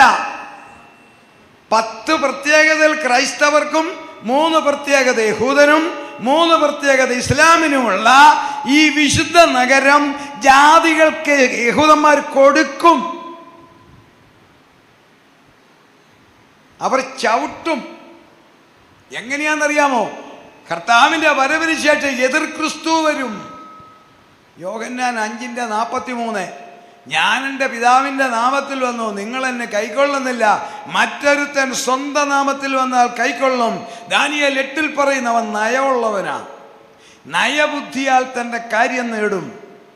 അവൻ ഒരാഴ്ചവട്ടത്തേക്ക് പലരോടും ശക്തമായ നിയമം ചെയ്യും. ദാനിയേൽ 9:27. മലയാളത്തിൽ നിയമത്തെ കഠിനമാക്കുമെന്ന, ഇംഗ്ലീഷിൽ he will make strong covenant for many for a week. 7 വർഷം. അതെ, 1 ലോക ജനതയോടെ സാമ്പത്തിക കാര്യം, 2 കൈവിടപ്പെടുന്ന ക്രൈസ്തവ സഭയോടെ, അതാ കള്ളപ്രവാചകൻ. 3 യഹൂദനോട് പറയും, നിനക്ക് ഞങ്ങൾ ആലയം പണിയാൻ അനുവാദം മേടിച്ചു തരാം. അവിടെയാണ് ക്ലൂ പോയിന്റ്. ആലയം കിട്ടും. 95 വസ്തുക്കൾ വേണം ആലയം നിർമ്മിക്കാൻ. അത് 95 അവരുടെ കയ്യിലുണ്ട്. അനുവാദം കിട്ടിയാൽ 14 ദിവസം കൊണ്ട് ആലയം നിർമ്മിക്കാൻ സംഗതി റെഡിയാണ്. അവർ സ്ഥലം കണ്ടുപിടിച്ചു. ഡോം ഓഫ് ആർക്കൊക്കെ ആയിരുന്നു പണ്ട് പറഞ്ഞത്. അതൊന്നും അല്ല. അലക്സ ദേവാലയത്തിൻ്റെ പടിഞ്ഞാറ് ഭാഗത്തെ ഇന്നത്തെ വിലാപ മതിലിൻ്റെ ആ ഭാഗമാണ് അവർക്ക് ആവശ്യം. ആ ദേവാലയം പണിയുവാൻ അവർ 95 വസ്തുക്കൾ വേണം. നിങ്ങൾക്കറിയാമോ, DNA ടെസ്റ്റ് നടത്തി ലേവിയ ഗോത്രക്കാരെ മശിക വരുന്നു, രാജാവായിട്ട് വരുന്നു, നമ്മുടെ രാജ്യം മശിക ഭരിക്കും. അപ്പോൾ ആലയത്തിൽ യാഗങ്ങൾ കഴിക്കാൻ DNA ടെസ്റ്റ് നടത്തി ലേവിയ ഗോത്രക്കാരെ അവർ ട്രെയിൻ ചെയ്തുകൊണ്ടിരിക്കുക മശികായെ സ്വീകരിക്കാൻ. നിങ്ങൾക്ക് ഇസ്രായേലിൻ്റെ ഒരു TV യോ ഏതെങ്കിലും കിട്ടാൻ സാധ്യതയുണ്ടെന്ന് നോക്കിക്കേ. ഒരുപാട് പുസ്തകങ്ങൾ പുറകെ വെച്ചോണ്ട് റബിമാരെ പഴയ നിയമം തുറന്ന് മശിഹായെക്കുറിച്ചാണ് പഠിപ്പിക്കുന്നത്. എൻ്റെ കർത്താവ് പറഞ്ഞു, ഞാൻ എൻ്റെ പിതാവിൻ്റെ നാമത്തിൽ വന്നു, നിങ്ങൾ എന്നെ കൈക്കൊള്ളുന്നില്ല, മറ്റൊരുത്തൻ സ്വന്തം നാമത്തിൽ വന്നാൽ കൈക്കൊള്ളും. ദേവാലയം പണിയുവാനുള്ള എഗ്രിമെൻ്റ് മേടിച്ചു കൊടുക്കും. അതാണ് അവൻ ദേവാലയത്തിൽ ഇരുന്നു എന്ന് കാണാൻ 2 തെസ്സലോനിയർ 2:4. ആ ദേവാലയം പണിയാൻ അനുവാദം കിട്ടുമ്പോൾ അതിന് പകരമായിട്ട് ഇവർ ജെറുസലേം ജാതികൾക്ക് കൊടുക്കും. അപ്പോൾ നോക്കിക്കോണം, ഇവരോർക്ക് ഇവനാ മശിഹ, ഇവ മശിഹയാന്ന് പറയും.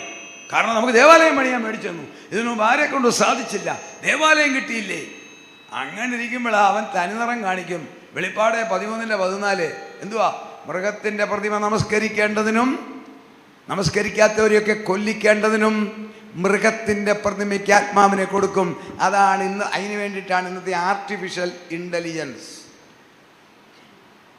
തന്മയത്വമായി മനുഷ്യരെ കയ്യിലെടുത്തു കഴിഞ്ഞു.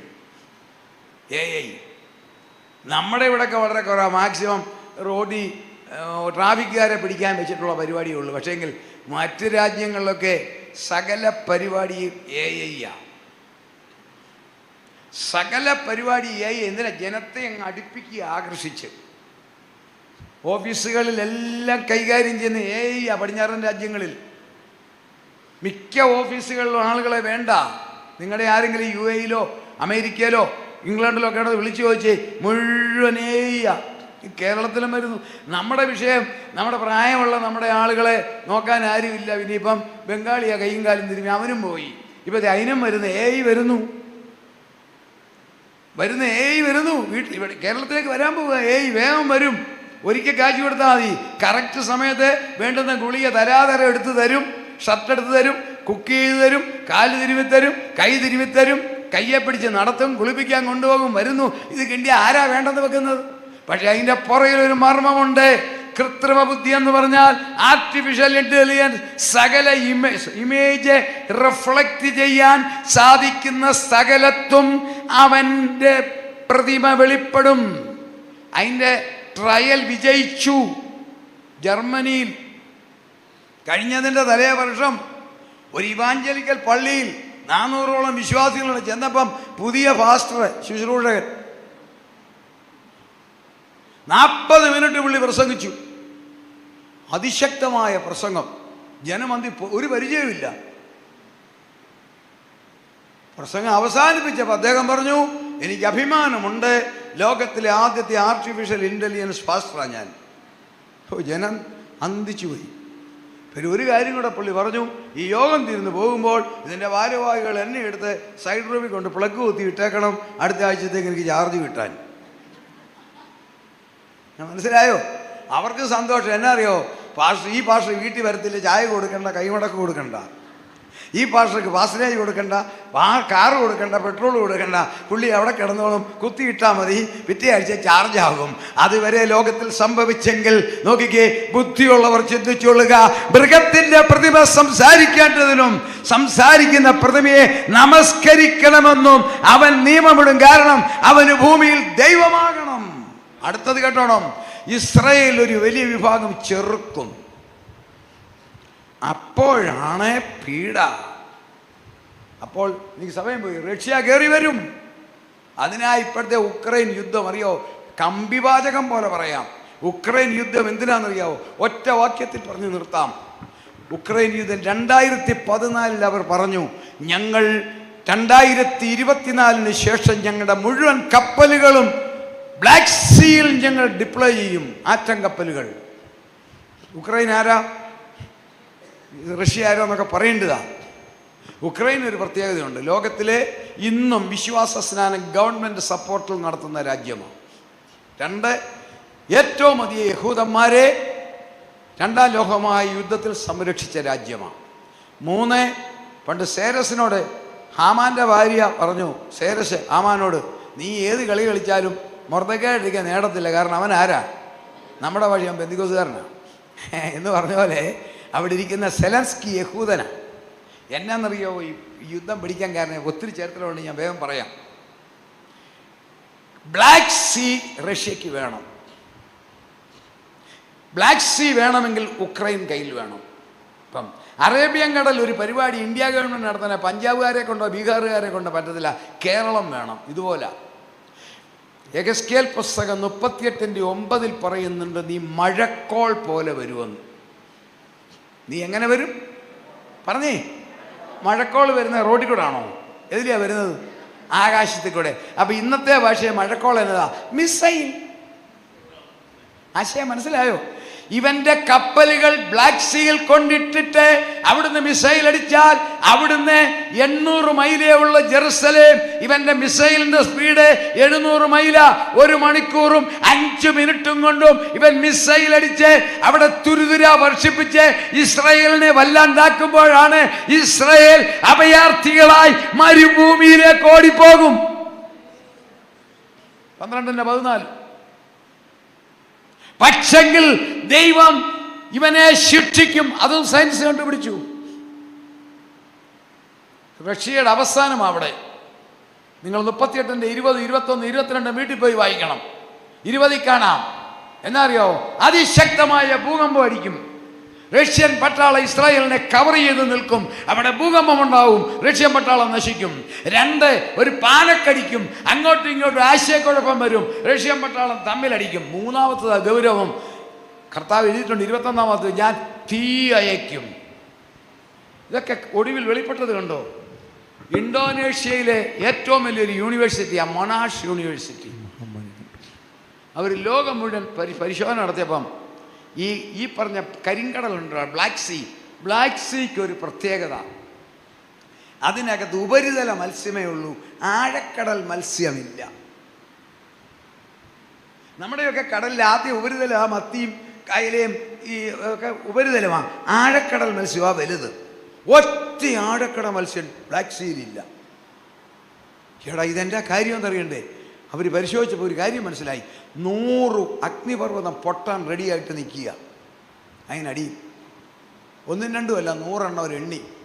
ഏത് സമയത്ത് എക്സ്പ്ലോഷൻ നടക്കും അത് ഈ മത്സ്യങ്ങൾക്ക് മനസ്സിലായി. അതാ മാറിയത്. അപ്പോൾ ഈ യുദ്ധം സോവിയറ്റ് റഷ്യ മിസൈൽ അടിക്കുമ്പോൾ തമ്പുരാൻ ഈ അഗ്നിപർവ്വതം അങ്ങോട്ട് പൊട്ടിച്ചിട്ട് അടിച്ച് മേലോട്ട് വിടുമ്പോൾ, തീ കത്തുമ്പോൾ കിഴക്കോട്ട് അടിച്ചു കഴിഞ്ഞാൽ റഷ്യ കത്തി ചാമ്പലാകുമെന്ന് ബൈബിള് പറഞ്ഞിരിക്കും. നടക്കാൻ പോവുകയാണ്. സ്ത്രീ മരുഭൂമിയിലേക്ക് ഓടിപ്പോകും. ഇതിനിടയിൽ 2 സാക്ഷികളായിരിക്കും. നിങ്ങൾക്കറിയാം, ഞാൻ ആ പേരൊന്നും പറയത്തില്ല. ഏലിയാവും മോശയാണെന്നൊക്കെ ആ ധാരണ അതങ്ങനെ ഇരുന്നോട്ട്. ഒരു വാക്യം നിവർത്തിച്ചു കഴിഞ്ഞു. വായിക്കാം. വെളിപ്പാട് 11:8 ഇസ്രായേലിനെ സംബന്ധിച്ചുള്ള കാര്യമാണ്. 11:8 അവരുടെ കർത്താവ് ക്രൂശിക്കപ്പെട്ടു. അവരുടെ കർത്താവ് ക്രൂശിക്കപ്പെട്ടു. മൊബൈലുള്ളവരെല്ലാം ഒന്ന് എടുക്കണേ. ഞാൻ ദൈവദാസന്മാരുടെ അനുവാദത്തോടെയാ. മൊബൈലുള്ളവർ, ഗൂഗിളുള്ളവർ എടുക്കണം പ്ലീസ്. നിങ്ങളെ തെളിവ് തരാനായിട്ടാ. എടുത്തോ, ഒരു കുഴപ്പമില്ല. ഇപ്പം വേറെ മാന്താനല്ല, ഞാൻ പറയുന്ന കാര്യം നോക്കാനാ. എടുത്താട്ടെ പ്ലീസ്. സൗകര്യമാർക്ക് മൊബൈൽ നോക്കാൻ അറിയാവുന്ന എടുക്കാം. നിങ്ങൾക്ക് നേരിട്ട് കാണാം ഈ സംഭവം. വായിച്ചാട്ടെ. അവരുടെ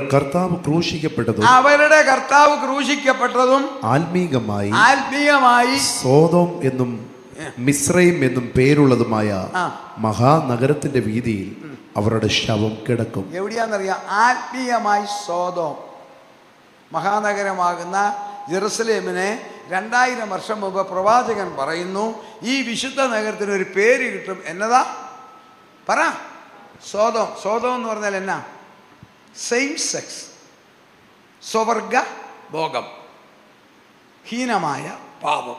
2000 വർഷം മുമ്പ് യോഹന്നാൻ എഴുതി, ഈ വിശുദ്ധ നഗരം, ക്രിസ്ത്യാനികൾക്ക് 10 പ്രത്യേകത, മറ്റു മതങ്ങൾക്ക് 3 പ്രത്യേകതയുള്ള വിശുദ്ധ നഗരം, ഇതിനെ സോദോം എന്ന പേര് കിട്ടുമെന്ന്. ഇനി നിങ്ങളെ മൊബൈൽ എടുത്തിട്ട് ഞാൻ പറയുന്നൊന്ന് അടിക്കണം.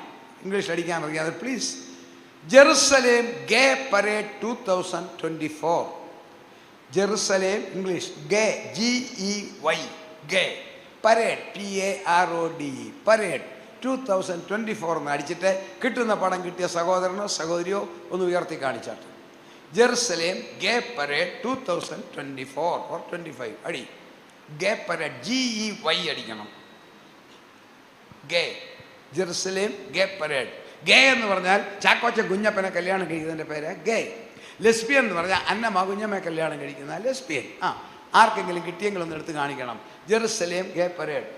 അവ ഉണ്ടെങ്കിൽ ദയവായിട്ട് അതിലോട്ട് ഡിസ്പ്ലേ ചെയ്യാൻ ഒക്കത്തില്ലായിരിക്കും അല്ലേ പാസ്റ്ററെ? അതിലിടാനൊക്കുവോ മോനെ? അതിനകത്തുനിന്ന് ഇടാവോ? എല്ലാവരും ഒന്ന് കണ്ടോട്ടെ. Jerusalem gay parade.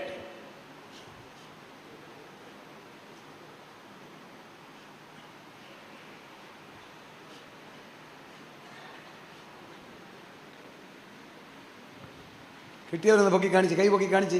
ആർക്കെങ്കിലും കിട്ടിയോ? നിങ്ങൾ നോക്കിക്കോ, ശരി കിട്ടോ. Jerusalem gay parade 2024. താഴത്ത് അത് തന്നെ, ദാറ്റ് വൺ, കൊടിയുള്ളത്. അത് അവിടെ നിൽക്കട്ടെ, അതവിടെ നിന്നോണം. 2000-ൽ പരം ചെറുപ്പക്കാരും ചെറുപ്പക്കാരികളും. അവരുടെ സിമ്പലാണ് മഴവില്ലിൻ്റെ നിറമുള്ള 7 കൊടി, 7 കളറുള്ള കൊടി. ആ കൊടിയും പിടിച്ചുകൊണ്ട് ജെറുസലേം, നമ്മുടെ കർത്താവ് കാൽവറി ക്രൂശിൽ എൻ്റെ നിങ്ങളുടെ പാപം വഹിക്കാൻ നടന്നുപോയ വഴിയിൽ കൂടി ഈ ഹീനമായ പാപം ചെയ്യുന്നവർ പോലീസ് പ്രൊട്ടക്ഷനോടെ ഒരു ഘോഷയാത്ര നടത്തിയതാണ് ഈ കാണുന്നത്. ഞങ്ങൾ സ്വവർഗഭോഗികളാണ്, ഞങ്ങൾ ജെറുസലേം നിവാസികളാണ് എന്ന് പറഞ്ഞ് അവർ ജെറുസലേമിൽ കൂടി നടക്കുന്നത് 2000 വർഷം മുമ്പേ പരിശുദ്ധാത്മാവ് എഴുതിയത് നിവർത്തിച്ചത് കണ്ടുകൊണ്ടിരിക്കുന്ന തലമുറയെ, എന്റെ പ്രിയൻ, ഈ തലമുറയെ വരാൻ ഇനി ഒരു താമസവുമില്ല. അതിമോനെ ഗൗരവം മനസ്സിലായോ? സംഗതി എല്ലാം തീർന്നു. ഒരു വാക്കോടെ പറഞ്ഞ് ഞാൻ അവസാനിപ്പിക്കുക. 8:30 റാപ്ചറിന് എങ്ങനെ എതിർ ക്രിസ്തുവിന് അധികാരം കിട്ടും? മോനെ ഇങ്ങോട്ട് തന്നെ ഞാനൊരു പടം തരാം, എന്നിട്ടാവുമെന്ന് നോക്കണേ പ്ലീസ്. മോനെ അവിടെ ഇരിക്കുന്ന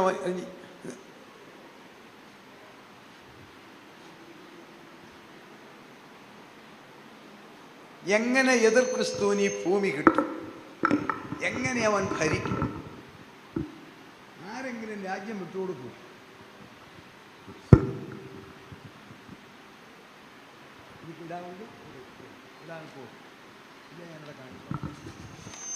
ട്രൈ ചെയ്യണം, ഞാൻ പറയുമ്പോഴേ കാണിക്കാവൂ.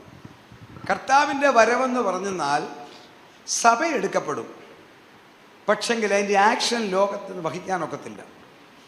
സഭ എടുക്കപ്പെടുന്നത് എങ്ങനെയാണെന്ന് ചോദിച്ചെന്നാൽ കർത്താവിൻ്റെ ഗംഭീരനാഥം, പ്രധാനദൂതൻ്റെ സഭ, ദൈവത്തിൻ്റെ കാഹളം. പക്ഷെ സഭ എടുക്കപ്പെടുന്നത് ഒരാളെ മേലോട്ട് കൊണ്ടുപോയി. ആരെയാ? ഏലിയാവിനെ. എങ്ങനെയാണ് കൊണ്ടുപോയത്? 2 രാജാക്കന്മാർ 2:15 പറയാം. ഏലിയാവും എലീശായും സംസാരിച്ചുകൊണ്ടിരുന്നപ്പോൾ അഗ്നി അശ്വങ്ങളും അഗ്നിരഥങ്ങളും വന്ന് അവരെ തമ്മിൽ വേർതിരിച്ചു. ഏലിയാവ് എങ്ങനെ കയറിപ്പോയി അറിയാമോ? ചുഴലിക്കാറ്റിൽ. എന്തോ കയറിപ്പോയി? ചുഴലിക്കാറ്റിൽ. സയൻസ് ഭയപ്പെടുന്നു, നമ്മുടെ കടലാകെ തകരുകയാണ്. കടൽ 3 ഭാഗമാണ്: എപ്പിലിമിയോൺ, പൈക്ലോക്ലൈൻ, ഹൈപ്പോലിമിയോൺ. ഇതാണ് കടൽ. എന്നാൽ എപ്പിലിമിയോൺ, പൈക്ലോക്ലൈൻ, ഹൈപ്പോലിമിയോൺ സിസ്റ്റത്തിലാണ്. കാരണം കടലിനടി പ്രഷർ കൊടുക്കാനാണ്. കടലിനടിയിൽ 5 കിലോമീറ്റർ വരെ അഗ്നിപർവ്വതമുണ്ട്. അത് പൊട്ടാതിരിക്കാൻ പ്രഷറാത് സഹോദരിമാർ വിനാഗിരി കാർക്കിട്ട് അടയ്ക്കുന്ന പോലെ. 2001 തെക്കൻ അമേരിക്കയിൽ ഇക്വഡോറിൽ ഒരെണ്ണം പൊട്ടി കിഴക്കേട്ട് വന്നതാണ്. ഇവിടെ ഇന്തോനേഷ്യ വന്ന് ഒടുവിൽ അടിഞ്ഞാണ് ഒരു ഭൂകമ്പം ഉണ്ടായ, സുനാമി ഉണ്ടായത്. ചൂട് കൂടിയാൽ ഏത് സമയത്തും അതിശക്തമായ ചുഴലിക്കാറ്റ് വരാമെന്ന് സയൻസ് മുന്നറിയിപ്പ് തന്നു കഴിഞ്ഞു. ചുഴലിക്കാറ്റിൻ്റെ താണ്ഡവം നമ്മളെല്ലാം TV വഴി കണ്ടവരാണ്. നമ്മുടെ രാജ്യത്തിലും അടുപ്പിച്ചത് കർത്താവ്. നമ്മുടെ രാജ്യത്ത് അടിച്ചതിൻ്റെ വരാ ഓഖി. ഓരോ രാജ്യക്കാർക്കും ഓരോ പ്രാവശ്യത്തെ ചുഴലിക്കാറ്റിനും ഓരോ രാജ്യത്തിന് ആ ചോയ്സ് പേരിടാൻ. അങ്ങനെയാണ് റീത്ത, മാത്യു, കാത്തുകുട്ടർ എന്നൊക്കെ പേരിട്ടത്. ചുഴലിക്കാറ്റിൻ്റെ താണ്ഡവം നമ്മളെല്ലാം കണ്ടതാ. ഈ ഭൂമിക്ക് താങ്ങാനൊക്കത്തില്ല. യെരമ്യാ പ്രവചനം 25:31 പറയുന്നുണ്ട് ഒന്ന് വായിക്കാം. യെരമ്യാ പ്രവചനം 25:31. ഞാൻ 25:31 വായിച്ചാട്ടെ, വേഗം വായിക്കണം. ആരവം ഭൂമിയുടെ അറ്റത്തോളം എത്തുന്നു. യഹോവയ്ക്ക് ജാതികളോട് ഒരു വ്യവഹാരം ഉണ്ട്. അവൻ സകല ജഡത്തോടും വ്യവഹരിച്ച് ദുഷ്ടന്മാരെ വാളിനെ ഏൽപ്പിക്കുമെന്ന് യഹോവയുടെ അരുളപ്പാട്. സൈന്യങ്ങളുടെ യഹോവ ഇപ്രകാരം അരുളി ചെയ്യുന്നു, അനർത്ഥം ജാതിയിൽ നിന്ന് ജാതിയിലേക്ക്, ജാതിയിലേക്ക്, ഭൂമിയുടെ അറ്റങ്ങളിൽ നിന്ന് വലിയ കൊടുങ്കാറ്റ് ഇളകി വരും. അന്നാളിൽ യഹോവയുടെ നിഗതന്മാർ ഭൂമിയുടെ ഒരറ്റം മുതൽ മറ്റേ അറ്റം വരെ വീണു കിടക്കും. അടുത്ത വാക്യം, അവരെ കുറിച്ച് ആരും വിലപിക്കുകയില്ല, ആരും വിലപിക്കത്തില്ല. അവരെ എടുത്ത് കുഴിച്ചിടുകയില്ല, നിലത്തിന് വളമായി തീരും. ആമീൻ. ദൈവമക്കളെ, ഒരു മൈനോറിറ്റി രക്ഷിക്കപ്പെട്ട ദൈവമക്കൾ അഭിഷേകമുള്ളവർ എടുക്കപ്പെടും. ബാക്കി അവശേഷിക്കുന്ന ജനങ്ങളിൽ പകുതിയും മുക്കാലും മരിച്ചു വീഴും. ഇതാ ഫിലിപ്പൈൻസിലുണ്ടായ ഒരു ചെറിയ ചുഴലിക്കാറ്റിന്റെ താണ്ഡവം റോയിറ്റേഴ്സ് എടുത്തത്. അതിന്റെ പ്രിന്റ് എൻ്റെ ഞാൻ എടുത്തതാണ്, ഡിസ്പ്ലേ ചെയ്ത് കാണിച്ചിരിക്കുന്നത്. നമ്മുടെ ബോംബെയേക്കാൾ 4 മടങ്ങ് വലിപ്പമുള്ള ഒരു പട്ടണം ആക്രിക്കടയിൽ ഇരുമ്പ് കൂട്ടിയിട്ടിരിക്കുന്ന പോലെ കിടക്കുന്നത് കണ്ടോ? നേരിട്ട് കാണാം. റോയിറ്റേഴ്സ് എടുത്തതാ. ഫിലിപ്പൈൻസിലെ ഒരു തുറമുഖ നഗരമാണ്. ബോംബെയേക്കാൾ 4 മടങ്ങാണ്. ഒരു ചുഴലിക്കാറ്റാണ്. ആക്രിക്കടയിൽ ഇരുമ്പ് കൂട്ടിയിട്ടിരിക്കുന്ന പോലെ ലോകത്തിൽ മുഴുവൻ ഇത് സംഭവിക്കും. മോനെ, ഇന്റർനെറ്റ് താഴെ വരും, വൈദ്യുതി താഴെ വരും, സൂര്യൻ മാറിപ്പോകും, റെയിൽവേ പാളങ്ങളല്ലേ ഇതിലേ പോകുന്ന അറിയത്തില്ല, എയർപോർട്ട് കാണത്തില്ല, കോടിക്കണക്കിന് ജനം ഇവിടെ മറിച്ച് കിടക്കും. ഇന്റർനെറ്റ് പോകും, ടെലിഫോൺ സിസ്റ്റം പോകും, ഈ ഇലക്ട്രിക് ടവറുകൾ താഴെ വരും, ഭൂമി അന്ധകാരമയമാകും, അണക്കെട്ടുകൾ പൊട്ടും, അറിയാവോ? ഭൂമി ജലപ്രളയം വരും, റേഡിയേഷൻ ഉണ്ടാകും. ഏതാ? ആറ്റം നിലയങ്ങൾ പൊട്ടും. ഇതൊക്കെ ഒത്തിരി വിശദീകരിക്കേണ്ടതാ. റേഡിയേഷൻ വരും, ജനങ്ങൾ റേഡിയേഷനേറ്റ് ഭയങ്കരമായിട്ട് മരിക്കാൻ തുടങ്ങും. ഒരു ചെറിയ റേഡിയേഷൻ 2013 ജപ്പാനിലുണ്ടായി. ചെറിയ 4 ഇഞ്ചേ കോൺക്രീറ്റ് കീറിയുള്ളൂ. 7 അടി കനത്തിലാണ് അതിൻ്റെ കോൺക്രീറ്റ്, റേഡിയേഷൻ വരാതിരിക്കാൻ. അതിൽ ഒരു ചെറിയ വിള്ളലുണ്ടായി 4 ഇഞ്ച്.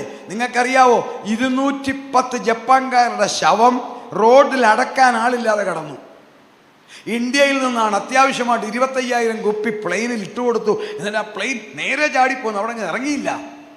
എങ്കിൽ ഈ ലോകത്തിലെ ബുദ്ധിമാന്മാർ വെച്ചിരിക്കുന്ന ആ നിലയങ്ങൾ പൊട്ടും, റേഡിയേഷൻ വരും, വൈദ്യുതി കാണത്തില്ല, കറണ്ട് കാണത്തില്ല. സക്കറിയാവ് 14:6 സൂര്യൻ മാറിപ്പോകും, സകലതും പോകും. ഈ കെട്ടിടത്തിൽ എന്ത് നടന്ന റോഡിൽ അറിയത്തില്ല. ശവങ്ങൾ കുമിഞ്ഞുകൂടും, അതോടൊപ്പം മുറിവേറ്റവരും ചതഞ്ഞവരും കാണും. ഒരടി നടക്കാൻ മേല. അതാണ് കർത്താവ് പറഞ്ഞത്, ആർക്കും പ്രവർത്തിച്ചുകൂടാൻ മേലാത്ത രാത്രി. അന്നേരം നെടുമ്പറം ദൈവസഭയിലെ വിശ്വാസി എവിടെ പോയെന്ന് ആരെങ്കിലും തിരക്കോ? ഇല്ല. അതാണ് റാപ്ചർ. എന്നാൽ രക്ഷിക്കപ്പെട്ട നമ്മൾ കണ്ണുമയ്ക്ക് രൂപാന്തരപ്പെടും, നമ്മൾ സ്വർഗത്തിലേക്ക് പോകും. അങ്ങനെ കുട്ടിച്ചോറാകുന്ന ഈ ലോകം ഭരിക്കാൻ ഒരു നേതാവിനും ഒക്കത്തില്ല. കാരണം അത്ര ഭയങ്കര സങ്കീർണ പ്രശ്നമാണ് ഇവിടെ. ഇന്റർനെറ്റും ഇല്ല, വെളിച്ചമില്ല, കറണ്ടില്ല, റേഡിയേഷൻ എല്ലാം. അപ്പോഴാണ് ഇവൻ വരും, അവൻ്റെ അത്ഭുത ശക്തി കൊണ്ട് ഇവനെല്ലാം നേരെയാക്കും. അപ്പോൾ പറയും, നീ ഭരിച്ചോളാൻ. അങ്ങനെ എതിർ ക്രിസ്തുവിന് കിട്ടും. അവൻ്റെ 10 രാജുമണി കൊണ്ട് പറയാൻ സമയമില്ല. ഈ വചനങ്ങളാൽ കർത്താവ് സഹായിക്കട്ടെ. ദൈവമക്കൾക്ക് ഇത് ബാധകമല്ല, നമ്മൾ എടുക്കപ്പെടും.